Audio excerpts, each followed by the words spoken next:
Yeah, And she she's could. This girl's built tough. I think at one point she says. so gay. Oh my god! You were chopping people's heads off with your augments, and then at the same time, the game is like, oh, but look at the poor augmented people. Because if I saw someone with an aug punch themselves to death at the mall, would, know what would happen? I wouldn't get one. Like, these people's lives suck. Just let them enjoy some drugs. You know, what's your problem? Adam Jensen is not down with that at all. He's like, no, fuck your drugs, you degenerate.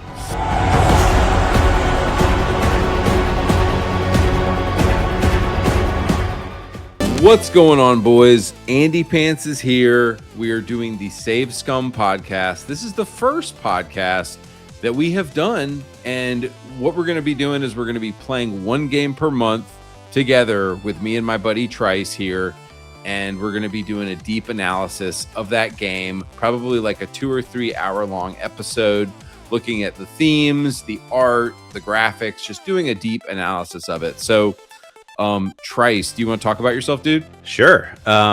First of all, thanks for inviting me to do this with you. I'm excited to get to dive into a game every month and find out whether or not I hate it or love it. But I'm a pretty eclectic gamer, so I like everything. Well, I wouldn't say I like everything, but I like something from every genre. Mm-hmm. I even like stupid puzzle games and stuff.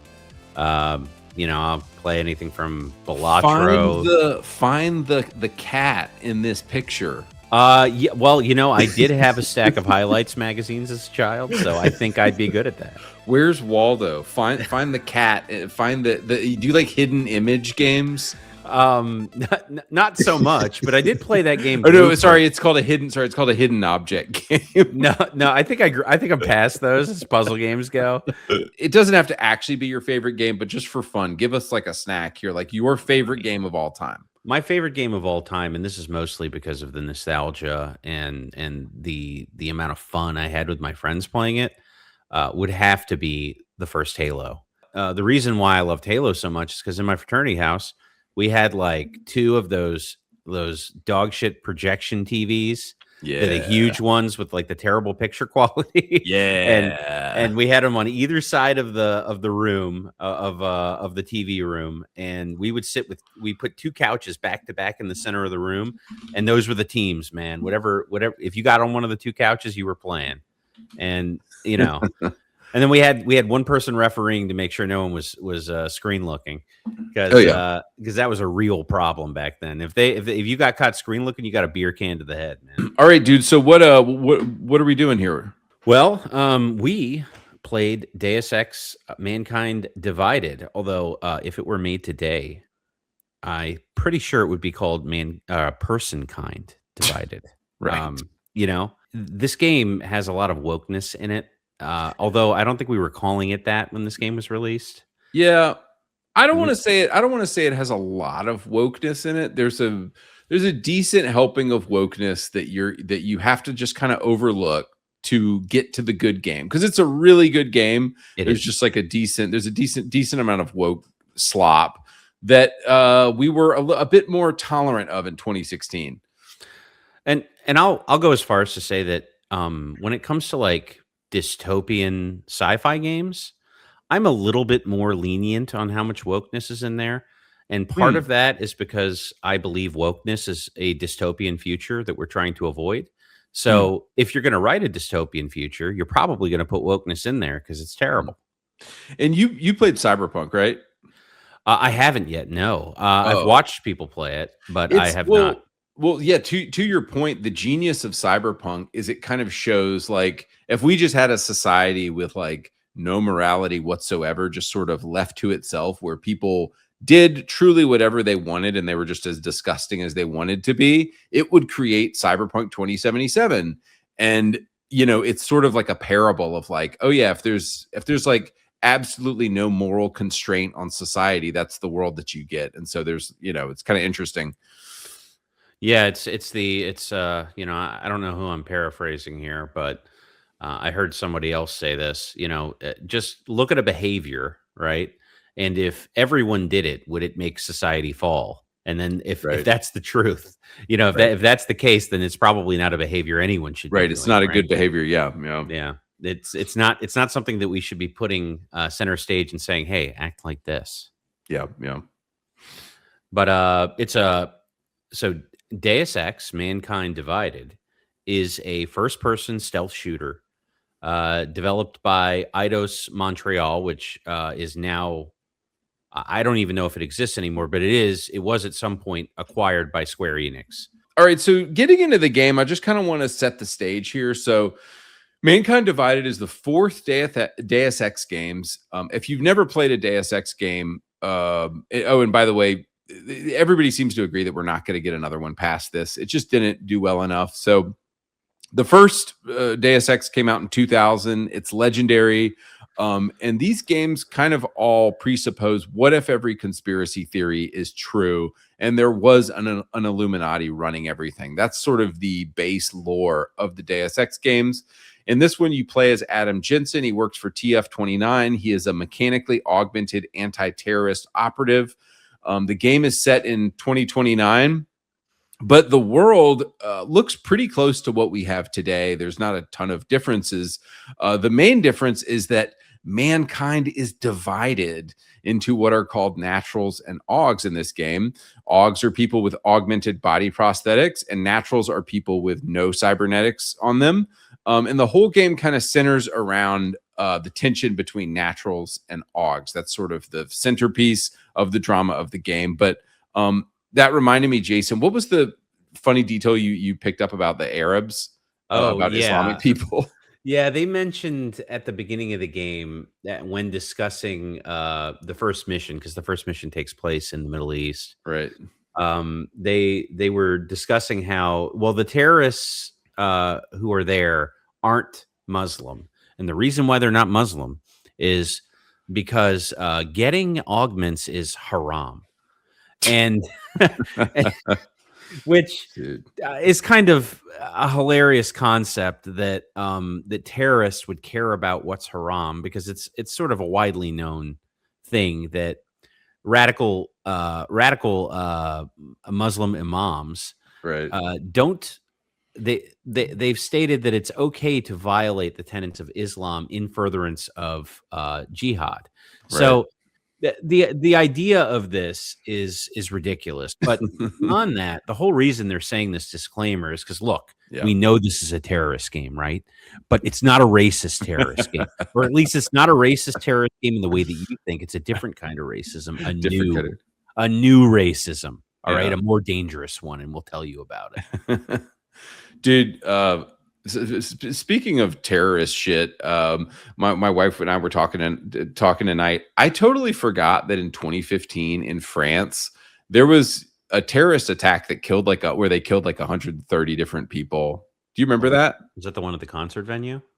Yeah, it was at multiple different venues, and it was just a bunch of nutty Islamic terrorists who killed 130 people. And it's like, I'm sorry, if you live in France, you deserve this. You deserve everything that's coming to you, because countries like Italy are based, and as soon as these people do this stuff, they ship them off and they get them out of their country. It's like, guys, for at least 10 years now, you have had these terrorists in your country letting you do that stuff. It's like,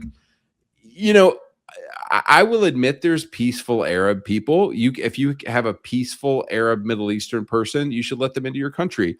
But these people who are causing violence and going to the mosques and stirring people up, you got to ship them off immediately.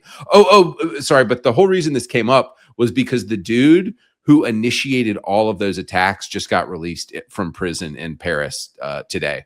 Yeah, I saw that. They were releasing the mastermind, right? The guy who planned the attack. Dude, France deserves everything it gets from Middle Eastern terrorists, as far as I'm concerned. That guy should have been loaded into a cannon and fired into the Mediterranean Sea. I don't know what they're thinking. Yeah, dude, put him into a wood chipper backwards, and then ship it to his family. That's insane that you would release somebody who mastermind a terrorist attack that costs 150 people their lives, and brutally too. I mean, they were torturing people. Yeah. So crazy. Yeah. So before we get into it at a high level, did you like this game? I liked aspects of it, and I thought it failed in certain areas. But I would say overall, it was worth playing. Yeah. Probably not gonna play it again though. No, the You're like, no, no, probably definitely not. not. I think it's a one play game. Yeah, yeah, Really, yeah, yeah. realistically, I mean, I know there's some DLC. I would consider going back and Mhm, playing mhm, that, but mhm. I think once you know sort of the story and you've played the side missions, Yep. I Kinda think seen that it all. yeah, and I think the exploration is fun the first time you do it, but I think doing it again would be tedious. Yeah, yeah. Yeah, and I honestly love this game. It's in either my top 5 or probably my top 10 favorite games of all time, but that is because back in 2016, guys, my woke tolerance was a lot lower than it is now. Like, if I played this game today, the Alex Vega, the black girl boss, and all of the, like, AUG racism garbage would probably have turned me off. I wouldn't play it today. But back in 2016, when we were not as desensitized to this stuff, I didn't mind it as much, and it wasn't as, like, annoying and all encompassing as it is now. So I will say, I think if you look at this, if you can ignore a couple woke things from this game, and if you look at the game itself, I think it's a really good game. um but yeah, so I Jason. would Yeah, agree with that. I yeah, yeah. think I think the systems, the gameplay, the mechanics, the shooting's a little rudimentary, but it's still good. Mhm, mhm, And part of that is the passage of time, right? Like it's hard to play a game for the first time in 2026 mhm. and then judge it by 2016 standards without, Right, allowing some of your biases or previous experiences to come in and taint that a little bit. So right, I'm trying to do my best to think what would 2016 Trice think about this game right, instead of what does 2026 Trice think about right. this game when we're talking about certain systems. Yeah, yeah. So the initiating event, so this game takes place in 2029, but the initiating event that sort of frames the entire discussion of the game was this thing called the AUG incident that happened at the end of Deus Ex Human Revolution. And so basically what happened was this guy, Hugh Darrow, who is the creator of the augment itself, he is regrets his creation, and he sends out this signal that I guess goes wirelessly around the globe, and that signal causes every person who has an augment to go into a blind killing rage, killing everyone around them. And so that happened in 2027.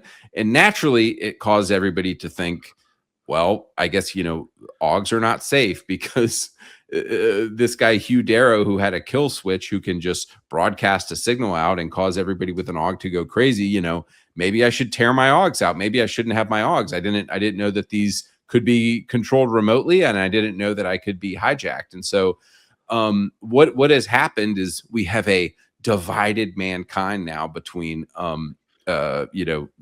people with AUGs and naturals, as they call them, and that's kind of the primary thing for the game. But so I just want to get this out of the way before we kind of get into the main discussion of the game. I think the equating having an AUG with a race, like being black or Chinese or whatever color you are, equating augism with that is the stupidest thing I've ever heard. And that is unfortunately sort of an emotional lodestone in this game. And it carries a lot of emotional weight for you to get invested into this story. And we see that from the police at the checkpoints, beating down on the AUGs and putting the AUGs into bread lines and putting them into separate lines. And everybody's talking about, AUG lives matter and AUG racism. And the developers are clearly trying to, back in 2016, um, draw some kind of an analogy here to oppressed peoples and say, oh, well, the AUGs are just an oppressed group and you're just being racist of AUGs and all that stuff. So I just want to say right now, and we'll explain why that's insane and it doesn't make any sense. But I want to fully acknowledge it's kind of like time travel in a movie. You just have to hand wave and say, don't look too closely at this because it's a very, very stupid plot point. It doesn't make any sense. So Jason or Trice, sorry, dude, why does having an AUG not equate to a person's, why can that not be compared with a person's race? Well, I mean, there are so many reasons really. But yeah, it's kind of like so we'll start with that. I guess the crazy thing about this is, most people who are getting AUGs are doing so either voluntarily or because they've had some sort of limb loss or, congenital defect or something like that. Mm-hmm. So you're equating people who either fixed their disabilities or chose to improve their bodies as a new race. Mm-hmm. It doesn't really make sense because their DNA isn't changing. Mm-hmm. If they have children, their children don't come out as AUGs. It's they're not going to make Borg babies. So did you say Borg babies? Yeah, I said Borg babies. There's no little Borg babies. I mean, little Borg attachments on a baby would be adorable, but was that what happened in Star Trek? No, I don't think they can. I don't know that they can make. Maybe they no. Did they make Borg babies? I don't know. Maybe they do. I'll Google it. Yeah, it's hard to know. I mean, what happens to them with the Borg in Star Trek is a lot more. It changes them far more than what's going on here. Yeah. So I think one of the issues is like, would you consider somebody with a prosthetic limb to be of another race? No, that doesn't make sense. I mean, you could argue that they are now dangerous, right? Yeah. So, like that makes sense. Yeah. But the concept that they would be other immediately just for that is kind of ridiculous. Yeah. And you mentioned that they were controlled, right? So they weren't in charge of their faculties. Mm-hmm. Well, right. the other thing about that is, why would the governments be upset about that? Do you think they would? That they found out that people with AUGs can now just be directly controlled? Would that upset them or would that tantalize them? Right. Well, from the perspective of the controlled, they wouldn't like that. Well, I mean, they wouldn't like it if someone else was controlling them, but if they could figure out a way to hijack that system and control them themselves, they'd love it. Right. It would probably kind of be like the FCC, like the government would be the only body that could step in and overwrite a hijack a person, I guess. Yeah, they would just do to you what they're doing to cars now. They just put kill switches on every AUG. Yeah. But it's like I think comparing them with guns is a good analogy. Like it is still a gun that is attached to your body, but nobody legally blames a gun because something happened. They blame the person who was holding the gun, and so it's not the AUG that is to blame per se. It's the person who was controlling the AUG, and so they're not a different class of people. They're exactly like we are. They just have a prosthetic hand. Yeah, I mean, you could argue, I suppose, there's some sort of like disabled people are a quote unquote protected class, right?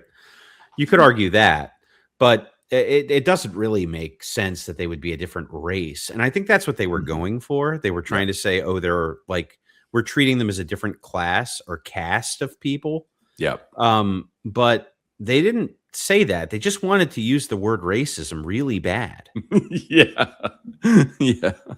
Like they loved that word in 2016. I think we all know what came of that since then. But I mean that's what it came down to. Somebody in there, somebody at that boardroom meeting where they designed the plot for this game, because it is definitely a plot by committee. Had a hard on for the word racism and decided to insert it everywhere they could, and then insert AUGs into slogans that typically have something to do with, what we would call, I guess, what would you call that? Like race tension. Yeah. So like AUG lives matter. Mechanical apartheid is what they call it. Oh, that one right there actually Yeah. makes my head hurt. So stupid. It's bad. So yeah, I just wanted to get that out of the way that we both acknowledge it makes no sense. It's like time travel. It's retarded. If you're going to enjoy the game at all, you just have to say, you know what, it's not going to make sense. There's other things to like enjoy in the game. One thing to add, though, Yeah. the AUG incident coming in 2027. Make sure you have potable water and plenty of shelf-stable food, everyone, because it's right around the corner. Oh yeah. What are they called? What are the seeds called? Like Wait, this is like on Glenn Beck ads on Fox News. I thought you were talking about the seeds that you get randomly in the mail from China. I thought you were talking about those.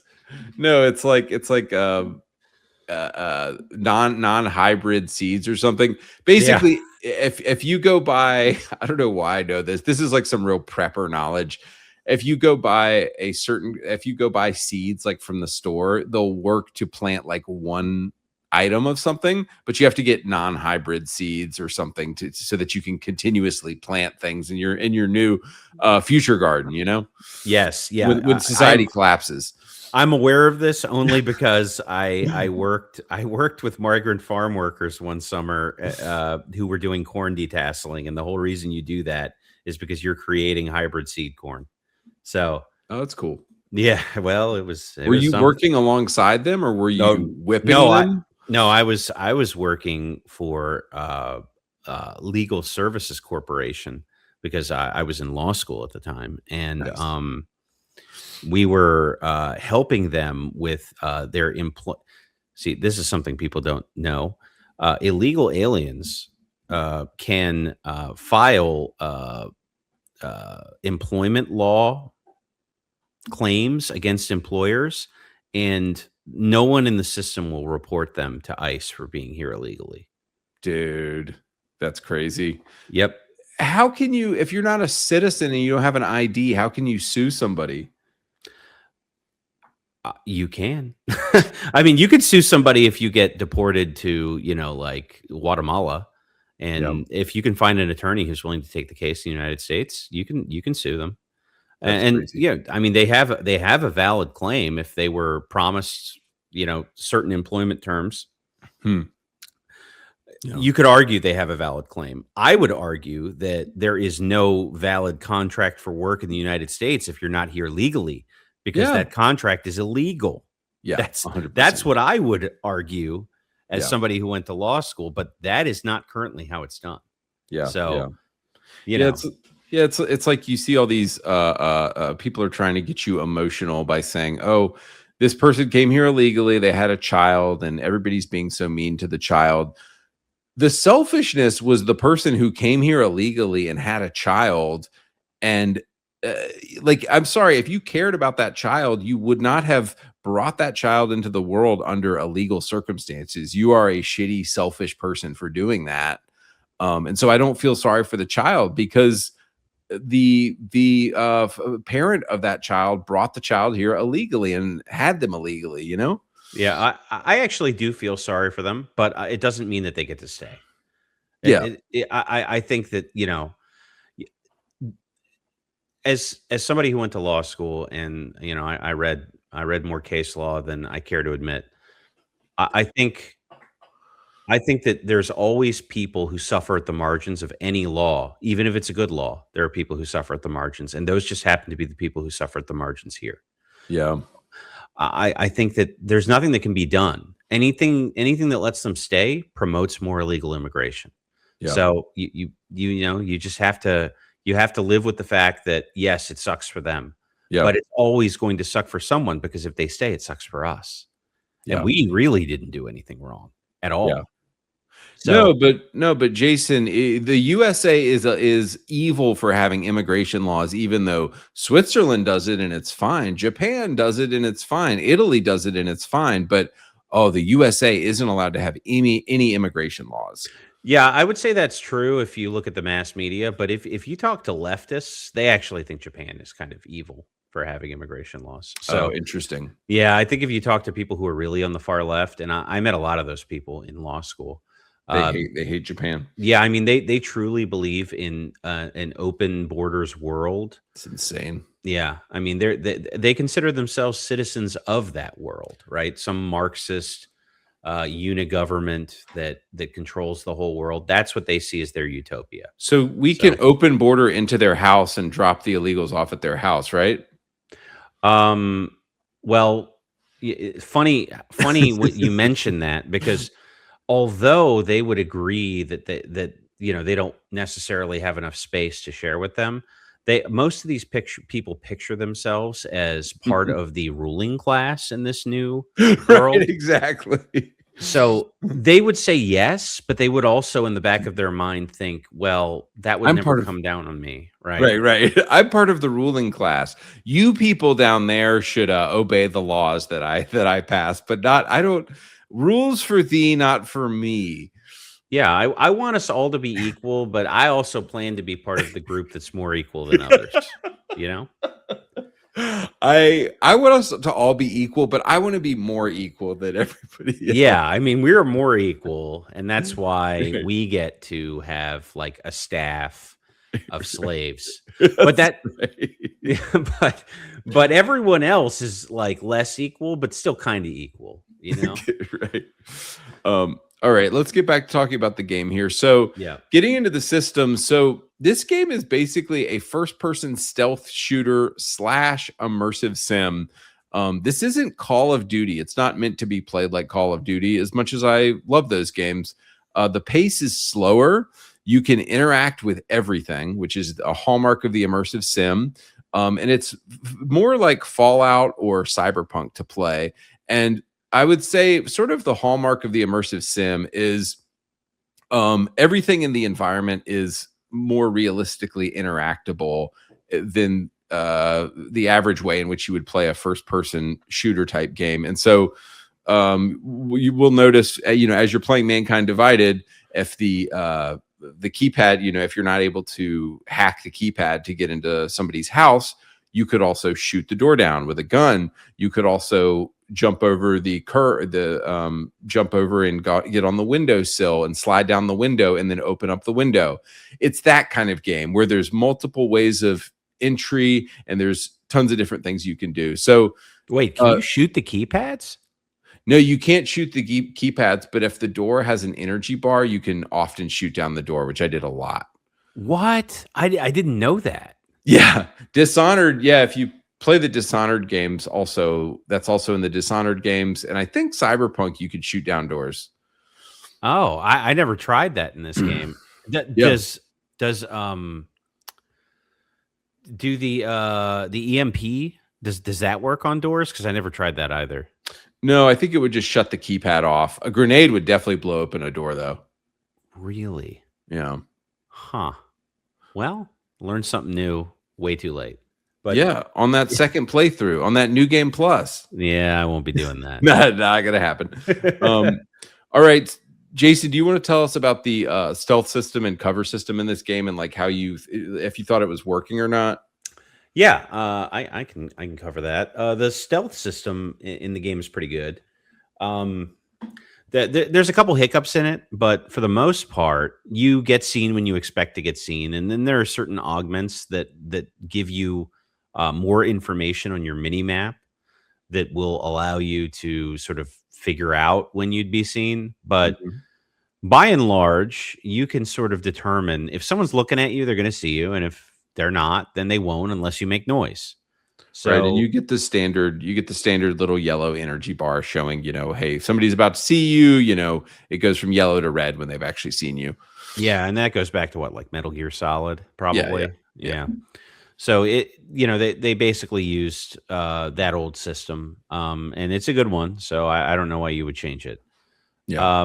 The cover mechanics are pretty solid. It gets a little hokey sometimes when you're trying to jump from thing to thing.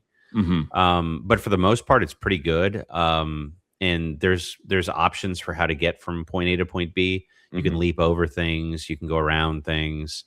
You can double tap to turn a corner.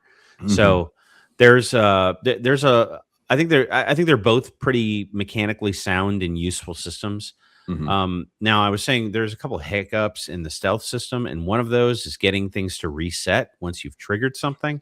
That can sometimes break, but generally it breaks only in the open world, like the limited open world areas.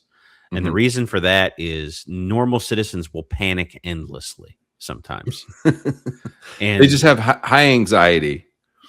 exactly. Yeah. I mean, they are absolutely hysterical. There's nothing you can do to calm them down except dart them in the neck, Just which I did frequently to reset the stealth back Mhm. to undetected. So, Yeah, but and so yeah, and the cover system, the way they did it in this game, and it's the same in Human Revolution. I haven't seen it done in very many games this way. The game requires you to play most of it first person, but it allows you, if you're hiding behind a crate or a barrel or something, you can hold down LT and it allows you to go into third person mode when you're behind something. And so I'm curious, did you actually end up using the third person view in a lot of combat, or did you stay in first person? oh no, I mean, I was in stealth, or I mean, I was in cover most of the time. Mhm. So I was using the third person. I actually prefer third person. I wish the whole game had been third person personally. Yeah, yeah. I I think though, because it had to be first person, just because there's so many rooms that you walk into and there's so many little details that you have to see. It's like, oh, this there's keypads over here, and they probably tried it and it just didn't work, because I don't think immersive sims work well for some reason in third person, because you have to pick up on so many details in the room that you're in. yeah, I can see that. Mhm. I think the game suffers from needing to be in both a lot of the time. Yeah, yeah. Like, because in first person, like there are some issues when you're Mhm. trying to jump around, you can't see your feet, so you can't see how close to the edge of a ledge you're standing. You sort of Right. have to like figure that out through trial and error, Right. and it makes you miss jumps, and sometimes it makes you miss grabs because you Mhm.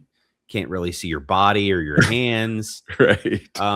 You don't actually have a body or feet when you're in first person mode. You are a floating camera. Hey, Adam So Jensen doesn't have a body or feet either, so it makes sense. that's true, but he does have some metal prosthetics you should be Right. able to He see. does have metal body and feet. Yeah, I mean, I guess you have active camo all the time in this game, but Right. yeah, I think the game wanted to be both things, and your points are correct, 100%. Mhm.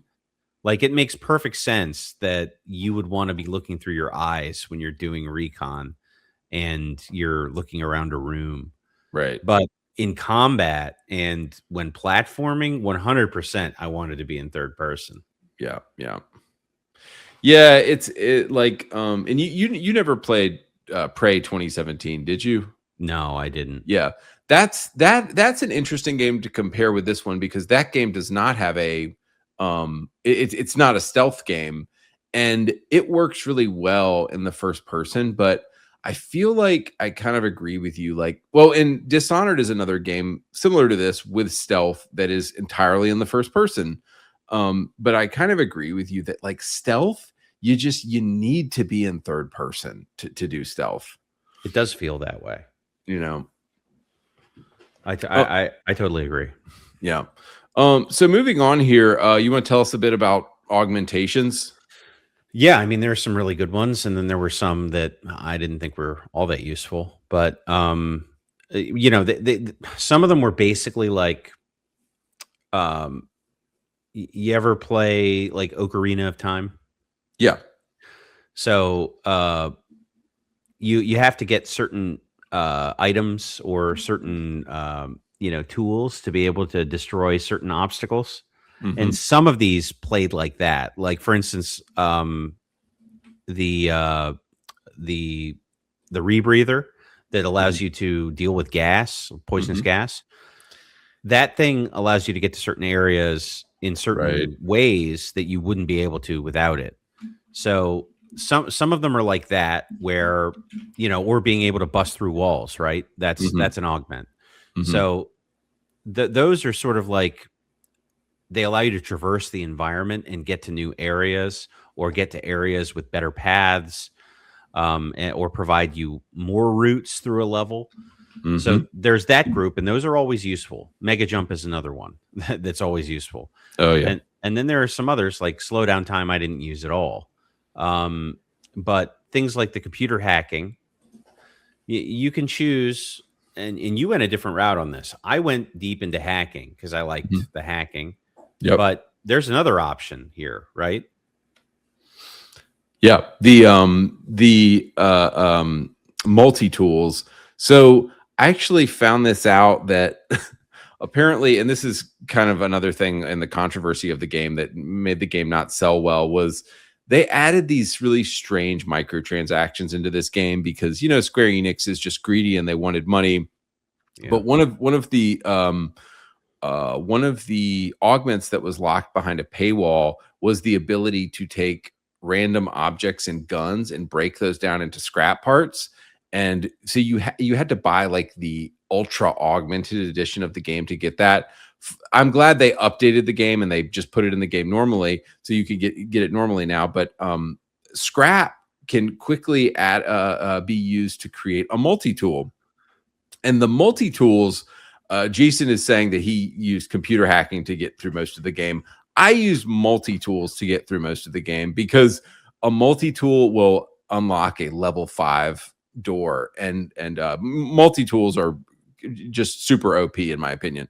Yeah, well, I mean, they're a one-time use though. So unless you have Right. that, that augment, you're kind of Yeah. you're cooked. You're not going to be able to get enough Yeah. multi-tools to get through Yeah. the game that way.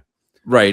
But the thing I liked about them, you know, Save Scum, the name of our podcast, I would save the game. I would use my multi-tools, see what was in the cases, and then I would, you know, and then I would decide, was this really worth a precious multi-tool? No, I don't think so. I'm gonna go back and load my save, you know. Yeah, see, I went with the hacking, and I only used multi-tools in areas where if I failed at hacking and it was like I was a high security, if I Mhm. failed at hacking, then it would cause, you know, me to be discovered. So I saved them just for those moments. But Yeah. Did you learn much about the different types of the viruses and the you know, those little discs you can pick up to help with hacking? Did you prioritize those? yeah, I used them. They were all useful in their own right, except what was it? I mean, the most useful one is the one that just slows down their whatever it's called, whatever the thing is that's trying to chase you down. Yeah. That's the most useful. That one and the nuke. So because you can just use the nuke on the last node, and you know you'll get right through. Yeah, it. there's nuke virus, stop worm software, stealth software, overclock reveal, and data scan. Was nuke pretty much the best one? Yeah, nuke and stop worm I thought were the two most useful, but the one that provides vision of over the whole thing, that one's really useful as well. Yeah. So those three I'd say were the most useful. Yeah. Some of the others like data scan was okay. It told you where firewalls were, which slow you down, but Mhm. I didn't use those very often. It was mostly the vision one and the other two I mentioned prior. But I thought the hacking minigame was cool at first, but Then it when gets you've old. done, yeah, you do it like 400 times or 500 Yeah. times or however many. I mean, you add up all the doors, Yeah. laptops, Uh-huh. and security, whatevers, and safes, Yeah. and you're It's at like old. 500 hacking Yeah, games. yeah. So it's a lot. But you know, on to other AUGs. The Vision AUG is indispensable in my opinion. That's the Yep. best one in the game. And this is another thing. Well, like some of these are, I'm going to compare this a lot to Dishonored. The Icarus Dash is so much better in Dishonored. It's called Blink, and it shows where your body will go after the dash, which is exactly how you should do that ability. In Mankind Divided, you don't really know where you're going with the Icarus Dash. You point in the direction, and it sort of takes you there, but Yeah. it's not great. Whereas the vision in this is something I hate about Dishonored. To use the vision ability costs you energy. Well, wait, and I guess it does. I guess it does in Mankind Divided, but it just doesn't seem like it used that much of your power cells. It wasn't terrible. It Yeah. depended. It depended on how large the area you were trying to search with it was. Yeah. So if you're in like a small room, you can just flick it on, spin Mhm. around, flick it off, right? Mhm. And that's really all you need. You know, you look Yeah. at the walls, you look at the ceiling. Yeah. And but if you were in like a big open room, like in some of the missions, Mhm. it was extremely expensive to use. And Mhm. that's why getting your energy up is another good way to spend your praxis, which are the points you spend to up your abilities. Yeah. Um, that one and the reason the vision is so valuable is because it shows you where like vent covers are, like Right. even through walls. Like Yep. you can find secret rooms through walls because there's something yellow in the room and Mhm. it'll show up and you'll notice it's on the other side of the wall. Yeah. So it can really help you find secret areas, better paths into areas. So for me, it was indispensable. I used that more than anything. Every new room I went into, I flicked it on, I looked around, I flicked it off. Yeah. And invisibility is situationally very useful. I would say, right? Mhm. Yeah, I mean, Yeah, I think it's a it was valuable really one. useful for like when you have like a 2 foot gap that you need to cross, and somebody's definitely going to see you. That's when the invisibility was clutch, I think. Yeah, absolutely. And in the last area when it's raining in Prague, Mhm. because there's basically aggro cops all over the street everywhere. So Yep. if you want to get by them, it's pretty helpful. Did you ever try to mega punch one of the big cops? What the ones in the max? Yeah. Yeah, you can. You can. Oh wait, Mega Punch? Which one's Mega Punch? No, I mean the what do you call it? What do we call it? The The beatdown. takedowns? Yeah. Yeah. Yeah, I did, but you have to EMP them first. So Right. if Well, you he just grabs your hand. He just grabs your hand and like Oh yeah, throws if you you do back. it without EMPing them, you get thrown to the ground. Yeah. Yeah. Yeah. Yeah. Yeah. You look like Tina Turner standing underneath Ike Turner. It looks pretty bad, but if you EMP them first, you can take them Yeah. down just like you can anyone else. Yeah. Yeah. The major issue. So here is one thing about combat that sucks. You Mhm. need several different ammo types to deal with different enemies, and switching weapons is not the greatest. Hmm. It takes a lot of time. Now that's Well, realistic. I guess you would hold down Y, right? And Yeah, use the wheel. use the weapon wheel, yeah. Yeah, so because if you had to switch between like EMP, armor piercing, and then regular rounds, Yeah. um, so I mean, you could do that also by holding down X and switching them in the gun you were using. I think Mhm. isn't that how you Mhm. do it? X. Yeah, you look at your gun, which is a cool feature, but it probably not fun to do fast. No, but it does work. You can do that too. Mhm. I found it easier just to have three different guns preloaded with three different types of ammo and just switch between them as I needed them. Yeah. So, The um, thing I did like about the EMP ammo though is it seemed like you could take a really crappy gun and just put like 2 EMP bullets in it and you could take down a pretty strong enemy. Like I would often take down the big mech cops with just like 2 little EMP pistol bullets would cause one of them to go berserk enough where I could come up behind him and beat him down, and it's like yeah, pretty good value because it's like, oh yeah, I have tons of EMP ammo for that little pistol. yeah. Save for one area, I used the pistol as my EMP gun for most of Mhm. the game, Yeah. and I used the stun gun as my main weapon for most of the game too, because the stun gun is a one hit takedown on most units. Right. So it doesn't matter where you hit them either; they just go down. So you shoot them in the knee, they're cooked. They're cooked. Yep. Yeah, I loved the silencer. I just used the silencer on the pistol. It had a really nice sound to it, and as long as you got a headshot, you were fine. I'm a silenced pistol guy. That's kind of my thing. That's what I like. Yeah.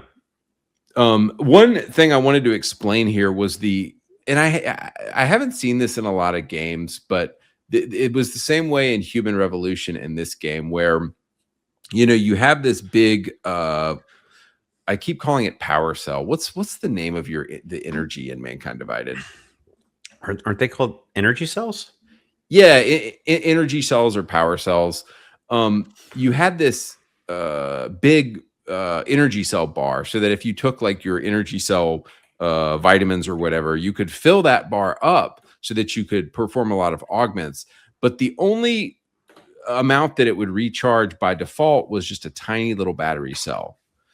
And so it creates an interesting kind of psychology to the game. It's like, well, I know this tiny little bar is going to recharge. I can overclock myself and give myself a bunch of energy, but that's going to cost money. So it essentially always lets you fall back on a tiny amount of energy that you're going to have. You could probably do a beatdown with it. You could probably do a like I said, invisibility. You could do an Icarus dash with it. And so I thought that's and like Jason said, you can upgrade it easily. You can make the rechargeable amount bigger, but I think what the game was trying to do was force you into situations where you had to improvise and you had to be efficient with your with your items and your health, because it kind of feels like you're always running out of things, and they didn't want to be too liberal with giving you a ton of energy, because you'd be able to do too much. Yeah. Well, once you get like the double takedown, if you had unlimited energy, you could just run through like cooking everyone. Yeah. The double takedown was pretty fun though. Once you get that, that's Yeah. where you can take down 2 people at once. Oh yeah. By the way, the energy cells are actually called biocells. They're called energy biocells. Biocells. Yeah, I Yeah. should have just been calling it energy. I think it's just called energy, basically. Yeah, it's called biocell energy, but Okay. most people just refer to it as energy, from what I can understand. Yeah. I I did have, I think on my playthrough, because I've played this game through probably like 7 or 8 times. Like, this is one of my favorite games. And I do remember when I got to the GARM facility, you can just, if you have like a stack of 16 power cells, you can pretty much do any ability in the game ad infinitum, as much as you want. And so I remember I was using the Icarus dash. You could just pretty much skip the entire level and Icarus dash through it. I was just going Icarus dash, Icarus dash, Icarus dash, and then I would charge my power cell up and then do it more and then do it more. And I literally was just like all they saw was like a Sonic the Hedgehog blur go through the level past them, and I got to the end. That's one way to cheese it, right? yeah, totally. I was just completely cheesy because the GARM facility is pretty tough. It's one of the harder parts of the game. I liked that one though. It was pretty cool. Oh yeah. I would say as far as like level design, like peak level design, GARM is probably like the best mission in the game. Yeah, I would agree. Yeah, and then also remote hacking. Did you get the remote hacking? I did, but at the end, and that's another issue, is that obviously we were talking about microtransactions earlier, and one of the things you could buy with microtransactions was Praxis. So ridiculous. And Praxis is how you get your augments. So Yeah. although they did go back and put in that one augment you were talking about, they did not adjust the amount of praxis or experience you get in the game. So even though I put 40 hours ish into the game and did everything, you still didn't get enough praxis. Not even close. Not even close. Yeah. So your Atom is not fully kitted out at the end of the game, which is kind of a letdown, I think. Yeah. If you're going to put 40 hours into a game. Yeah. And that is why they added the New Game Plus, because the New Game Plus does carry your guy over. But it is a bummer that you can't, in one playthrough, get a maxed out Atom. Yeah, I think so. I mean, I suppose I could have just gone around and grinded, because you do get experience for everyone you take. But I mean, you'll run out of people in the open world to cook. So yeah. I mean, I don't know what you can do to get more. I don't think you can. I don't think it's possible to max out Atom in one playthrough. Yeah. So you do have to make tough choices about what you're going to use and what you're not going to use. And I ended up not going with a lot of the sort of like, what did they call the overclocked augments? because you had to deactivate an augment in order to be able to use them. And for me, it just the cost benefit analysis didn't really work out. Until you get the neuroplasticity calibrator and then you get the upgrade from Collar, then you don't have that problem anymore. That's true, but that's right at the end of the game. Yeah, basically. Yeah, that's true. Yeah.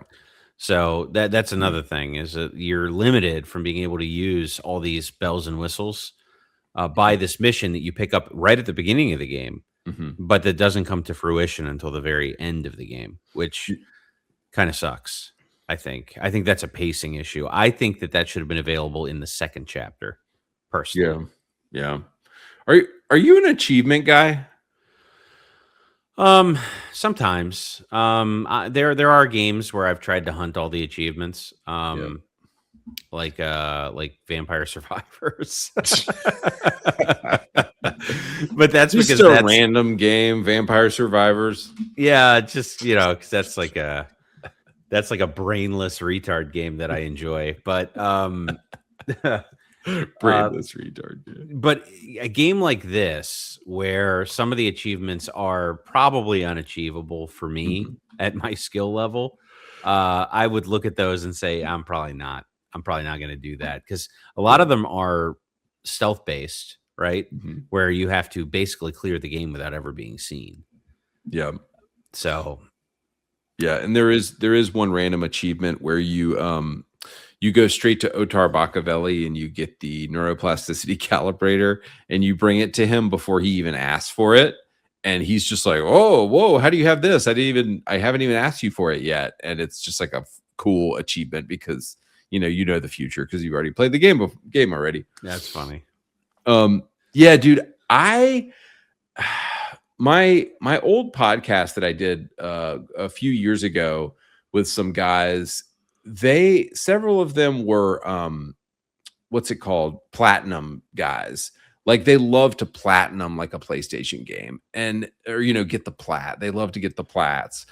And I just do not care, man. And I'll tell you why I do not care, because most achievements are fucking retarded and they don't it's not a gauge of skill.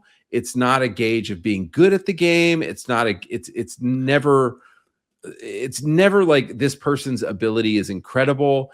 It's always just like dumb collectathon type stuff. And I was thinking about that because this is a great example. Maxing out your praxis and getting all of the augments that Adam could get, you'd think that would be an achievement, right? It's not. It is not an achievement. I was so pissed. I think that was around the time I just wrote off achievements, and I was like, I don't even care about achievements anymore. When I did a New Game Plus playthrough and I fully upgraded Adam Jensen to where he was just like a cyber god, and I didn't get an achievement for that, I was like, you know what? I don't think achievements have meaning anymore, and I'm not chasing them anymore.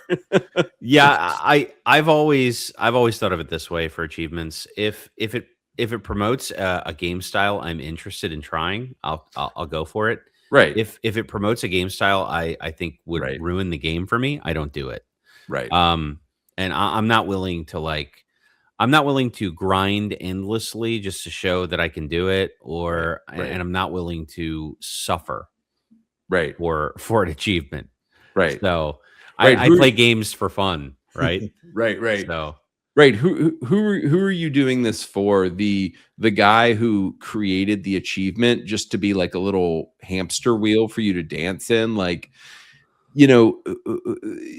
because, and I know that some people do it. That is fun to them. They like the feeling of achieving and accomplishing achievements. But when you look behind the curtain and see that companies are just trying to bloat like the hours of time that you spend on a game with like really pointless and retarded by making up pointless and retarded challenges for you to do. And I think when you look at it from that perspective, it's like, this doesn't add any value to my life. I'm not going to waste time on this. I'm doing it for the stockholders, man, so that they get a good earnings report. Look at the time played. Guy, look at the time played. Yeah. If Ubisoft doesn't, man, dude, if I don't support Ubisoft, if I don't get a lot of time played in these games, they're not going to do well, man. Yeah, well, I haven't gotten Ubi hard in a long time. All their games make me soft now. Yeah, yeah. They're terrible. I don't. Is there anything worth playing by them in the last 5 years? I made a lot of gaming mistakes in 2016. I loved Tom Clancy's The Division 1, but that was 10 years ago. And if I replay the game now, it's probably fairly woke, but it had a Diablo style, very addictive loot system that Yeah, I played The Division 2, so. Yeah, and I think the first one is actually way better because it was like more punishing and the loot was like a lot harder to acquire. And but man, they kind of copied the loot system from Diablo with like the gear sets. Yeah. And man, I grinded so hard on the Division 1 to get the gear sets that I wanted to get, and it was like I had fun doing it, So Yeah. I'm I not had fun mad. I had some fun with the Division 2. The story was dog shit, but Oh, complete dog shit. yeah, It it was was a bunch of black girl bosses. it was terrible. But Yeah. the game itself was fun enough to keep me entertained, and I played it with friends. So, Yeah. That works. Yeah. But the Division 2, if I remember correctly, no, I do remember correctly. It cooked one of my video cards, and that happened to a lot of people. What? Division 2, yeah, the Division 2 was cooking video cards when it first came out. You had to buy a new video card? Yeah, it fried my video card. I stopped playing it after that. Jeez. Yeah, like I think it was my 2080 Ti or something. I think that's the one it cooked. Maybe it might have been a generation later. I can't remember exactly which video card it cooked, but it did. It cooked my video card. Made me extremely salty. Yeah. For me, the Division is all about that like snowy New York setting of the first game, and like the winter and the harsh temperatures, and like that whole vibe and aesthetic was like crucial to enjoying the game for me.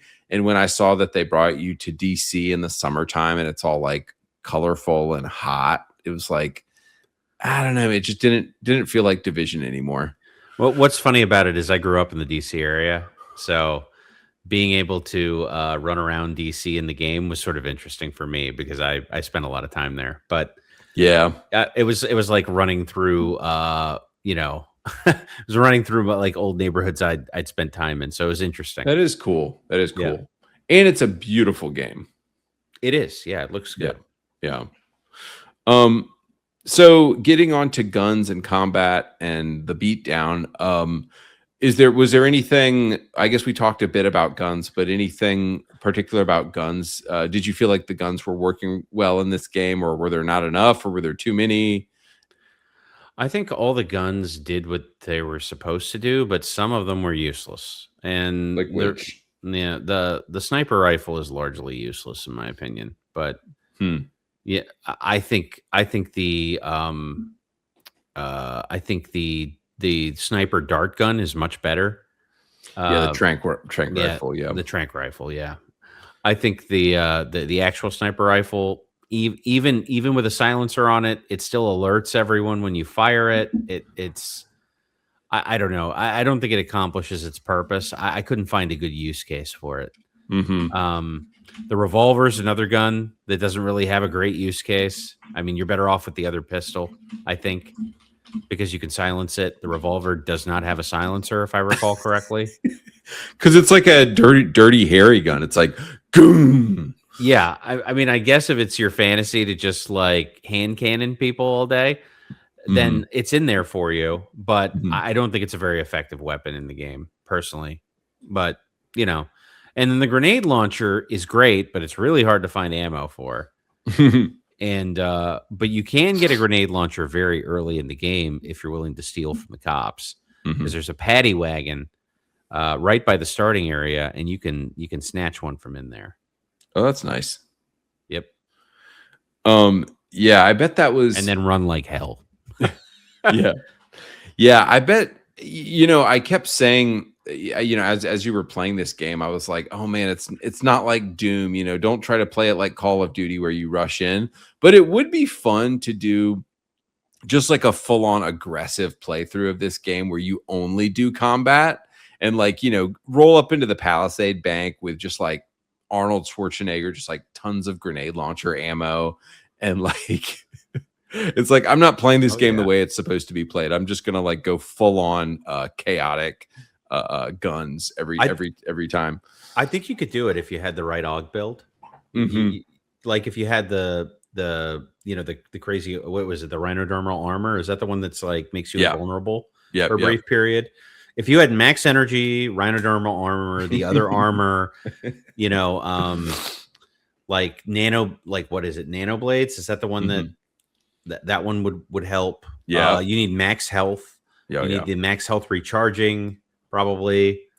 You could maybe make it work. Make a build around it. Yep. Yeah. I think you could, and that's actually a compliment to this game. That it does allow for more than one play style.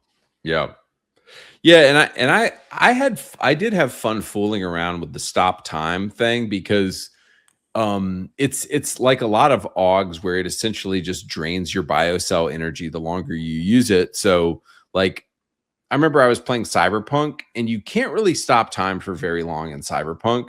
But in this game, you could literally just keep pounding biocells and you could practically stop time for like a really long time. And so just going into the Palisade Bank, getting a gun with a ton of ammo and turning on the stop time thing and pounding biocells, you could freeze time for like several minutes. I feel like it's. I never used it. So dude, it's a great AUG, and I like that this game is pretty open in its design philosophy, where you can kind of do whatever you want in it.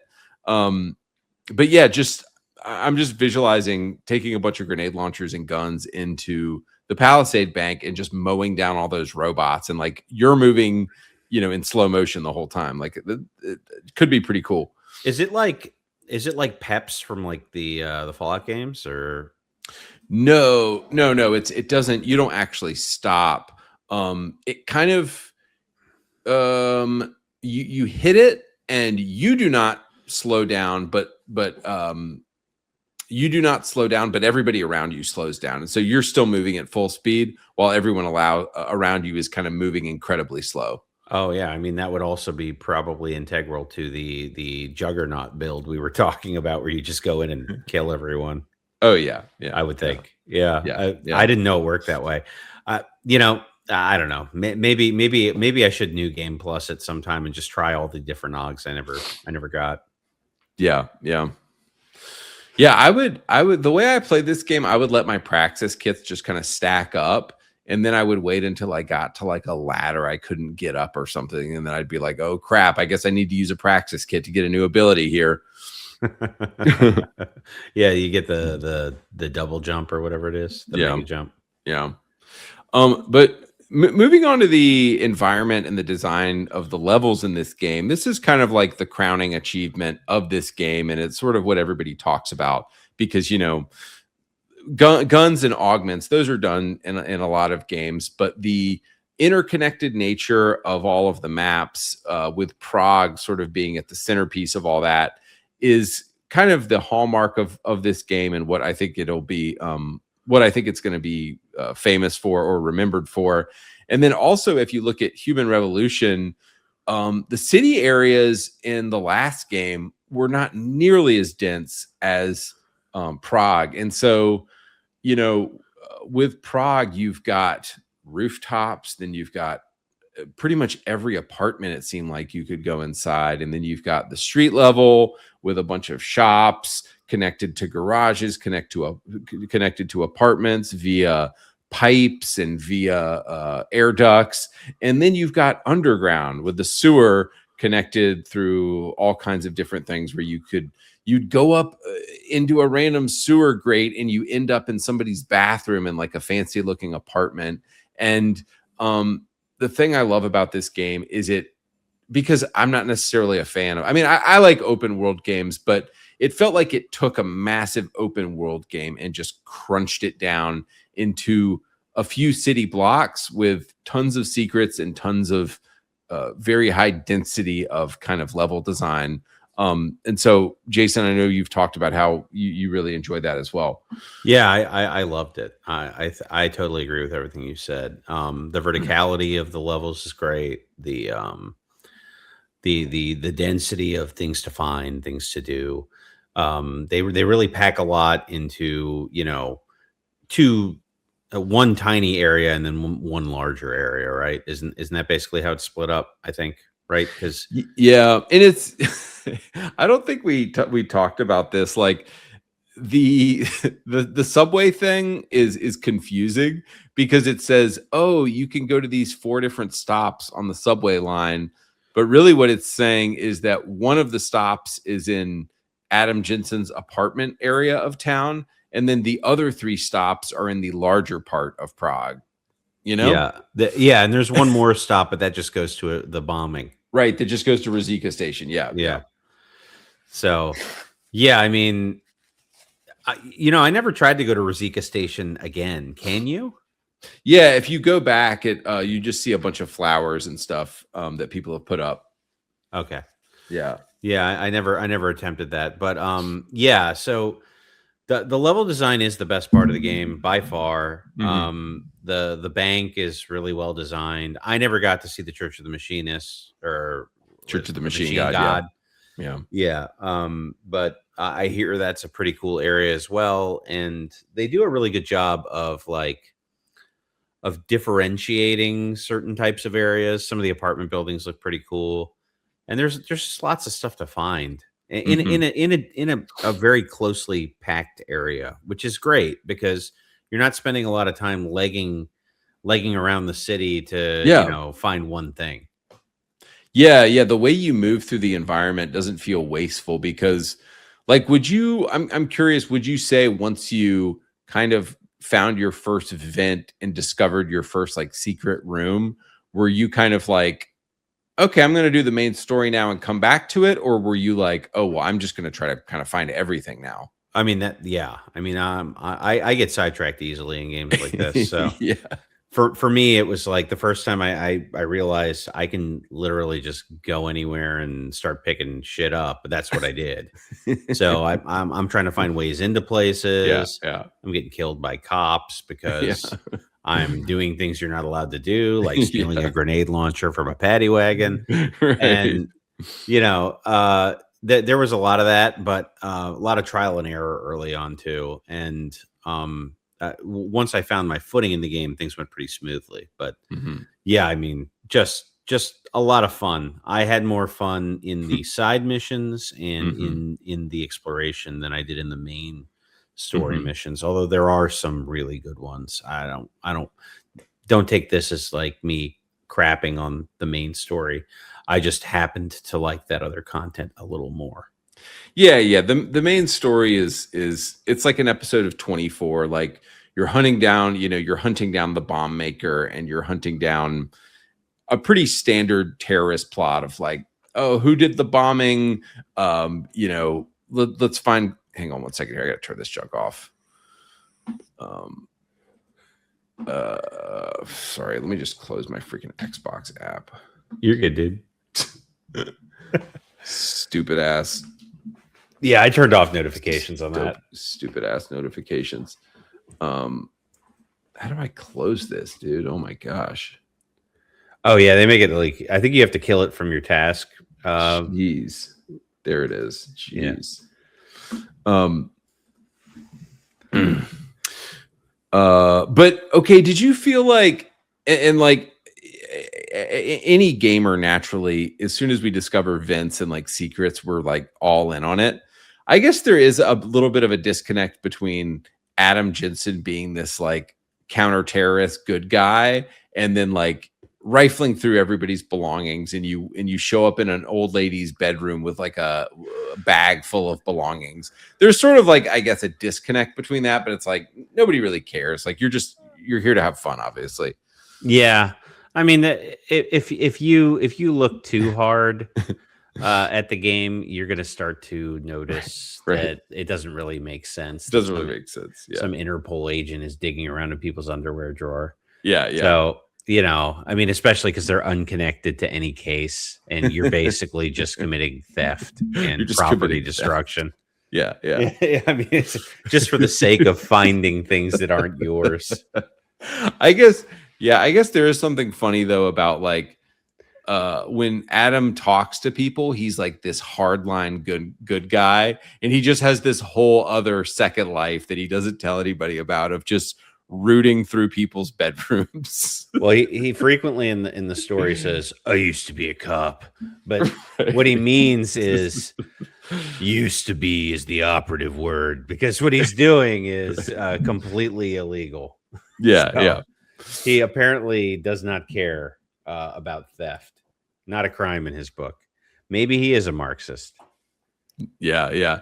He did come across, and we'll talk about this later on in the walkthrough, but he did come across as a bit of a Redditor when he's been like very pro AUG people the whole game, and then he talks to Viktor Marchenko for the first time you meet him, and now he becomes very like anti-AUG, and it's like I was just getting like a Redditor vibe from Adam. It's like, dude, you don't really believe in anything. You're just going to argue whatever the opposite of the point your person talking to is going to say, you know?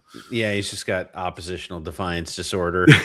Oppositional defiance. Yeah, no matter what you say to him, he takes the opposite position as if it were, something he's always believed. Yeah. He's I don't know. I mean, some of the one of the main issues with the character is that some of the chat options that get you the best outcomes also make you feel like the biggest wuss. So it's like, like, do you want to be cool and fail, or do you want to be a pussy and win? What do you mean? What do you mean? Yeah, I mean, like, like you have to like massage people's egos, and there's a lot of stuff you have to do that. Right. I don't know. Like, I feel like those are chat options that like a lady would like, and I like the chat options that Clint Eastwood chooses in Dirty Harry movies. So it's like, I want to say, like, I'm going to stick my gun up your ass and pull the trigger until the click goes click, like I want to say shit like that. I don't want to say, like, well, that's right. We both been through a lot. Yeah. Yeah. Dude, it's just the feminization. Some of that. Yeah, it's just the feminization of games. It's like, guys, just give us both options. Give me let me be a badass Clint Eastwood, and okay, throw an option in for the girls. The problem is everything has become woman language, and like it's all psychobabble, and like, oh, how do you feel about that? Yeah, it's like an HR training session. Yeah, and they're all like, well, you could use kind words, and that's what the game sort of, it nudges you towards that. Yeah, right. I think you're right that comes across in the dialogue that the game will let you use brute force and just kill everybody, but it's like the game discourages you from doing that, and the game instead wants you to talk through what's happening. And if you can talk somebody down non-violently, I think this game tries to guide you towards that. But it's like, bro, why did you give me 25 people killing augments if you didn't want me to kill people with them? Yeah. So there's a bit of a disconnect there. And like, hey, developer, what were you really trying to do here? Did you want me to be a people pleaser 5,000 Adam Jensen simulator, or did you want me to actually have fun with the weapons that you gave me and be a cybernetic killing badass? Yeah, they wanted to teach a robot to love. That's what they wanted to do. So stupid. Yeah. So, I mean, I felt that all the way through, where, like, for instance, when you get down to that drug den, you try to talk to that scientist, and if you threaten her at all, you fail at talking her down. Oh my So gosh. then, I mean, she's easily dealt with after that, except now you have to hack instead of just get through it easy. Hmm. But, I mean, it's still annoying that, like, I'm threatening you with a gun. That should be enough, right? Hmm. Like, most people, if you threaten them with a gun, they're just gonna, like, do what you say, but not this lady. She's principled. Right, right. She's serious about continuing to produce drugs for drug addicts. Yeah, she's like, she's like the female Heisenberg. Yeah, yeah. Um, yeah, but so yeah, in the environmental design, the really rich environmental design with all the vents and like moving through different environments, it's just like I think I really like a game that allows you to use a level of creativity in how you deal with things. And even in Gollum City, which was probably my least favorite area in the game, there was still a level of creativity of like, oh, I'm going to pop down through this vent and I'm going to sneak up behind this guy and then hopefully these guys won't see me. And there was always like multiple paths through the level, you know? Yeah. Yeah, definitely. I mean, they gave you options, which is great. You never feel like you're forced to attack a level in a certain way. There's at least 3 paths, it feels like almost every time, which is cool because you get to do it the way you want to, which is Yeah. yeah, I think that's great. Yeah. Okay. So we talked a bit about the main quest and how it's sort of like an episode of 24. You know, you're chasing down the terrorists, and the game pretty overtly it's really bad at hiding the Illuminati subplot that's kind of behind the game, and it's like it's almost like the game doesn't even establish a story before it already has you sidetracked thinking like, oh well, is this the real story, are we getting the real story or the fake story? And so that's kind of what's going on in the main quest. And then you've got honestly a lot of pretty underwhelming characters like Alex Vega talking about AUG racism and Jim Miller, who was just sort of an empty suit. What did you think sort of about the story and the characters in this game? I hated the Illuminati scenes. I thought they were exposition dumps, and Right. Because it kind of ruins any tension that the game had. yeah, I mean, I Yeah. I think it's better if they're alluded to, but maybe not shown until like Hmm. the credits. I Hmm. don't know. I mean, you don't need to see them. Yeah. Yeah. The thing is, it's like a Deus Ex trope. Like all of the Deus Ex games, you see the Illuminati talking, and so they felt like they had to keep it, I guess. Yeah, I can see that. I just don't think it's very good. I don't think it's a very good way to tell stories is to necessarily like spell out the bad guy's plan. It just feels very, I don't know. It feels rudimentary. Yeah. Uh, I think it would be, especially if you're trying to like, and it did seem like they were trying to bring some noir elements into the game. Yeah. I don't think that necessarily showing the enemy's hand is helpful in that regard, if that's what you're trying to do. Hmm. So I think for me, it would have been better if, if you did see the Illuminati talking, like work it into the story as to how Adam Jensen found something that was a recording of them talking or something, instead Hmm. of just making it this now from the Illuminati. We'll check in Hmm. on them. And that's Hmm. basically what you're doing. So Hmm. you're aware of it as the player, but Adam Jensen's not aware of it. So Hmm. you know more than the character you're playing, which is kind of weird, I guess, especially because Yeah. it's a first person game. Yeah. Yeah. And really, from a main quest perspective, the mystery of who did the Rosika bombing is sort of the only mystery that's guiding you forward. And it's pretty clear very early on that the Illuminati are somehow involved, and so it sort of really dilutes the mystery. And there's no big reveals that you kind of don't see a mile coming from a mile away because of, and that's sort of the game's own fault. Yeah, I would agree. They sort of spoil their own uh their own surprises. Except in the side stories, there's some surprises there, and I think that's why they're so good is Yeah, because they're not tarnished by the main plot yeah. sort of showing its hand. Yeah, and we're gonna get to those in the walkthrough, but Yeah, why do you think the side missions were so much better than the main quest? Probably because they were written by just one person with a clear vision in mind. So it wasn't like a Mhm. story by committee. They just Mhm. assigned side quests to different writers and they wrote Mhm. a story they liked. And for me, generally, I think games are better written by like one or two or maybe even three people working together with a Mhm. common vision than trying to design this at like a boardroom table with 20 people in the room and everyone throwing in like the most generic elements that they can. And Mhm. unfortunately, I think that's how most AAA games are made nowadays. Hmm. So, you know, I don't think that this is like a sickness that is unique to this particular game. I think it's something that you see all across the AAA landscape, and that's why you get so many uncompelling main stories nowadays.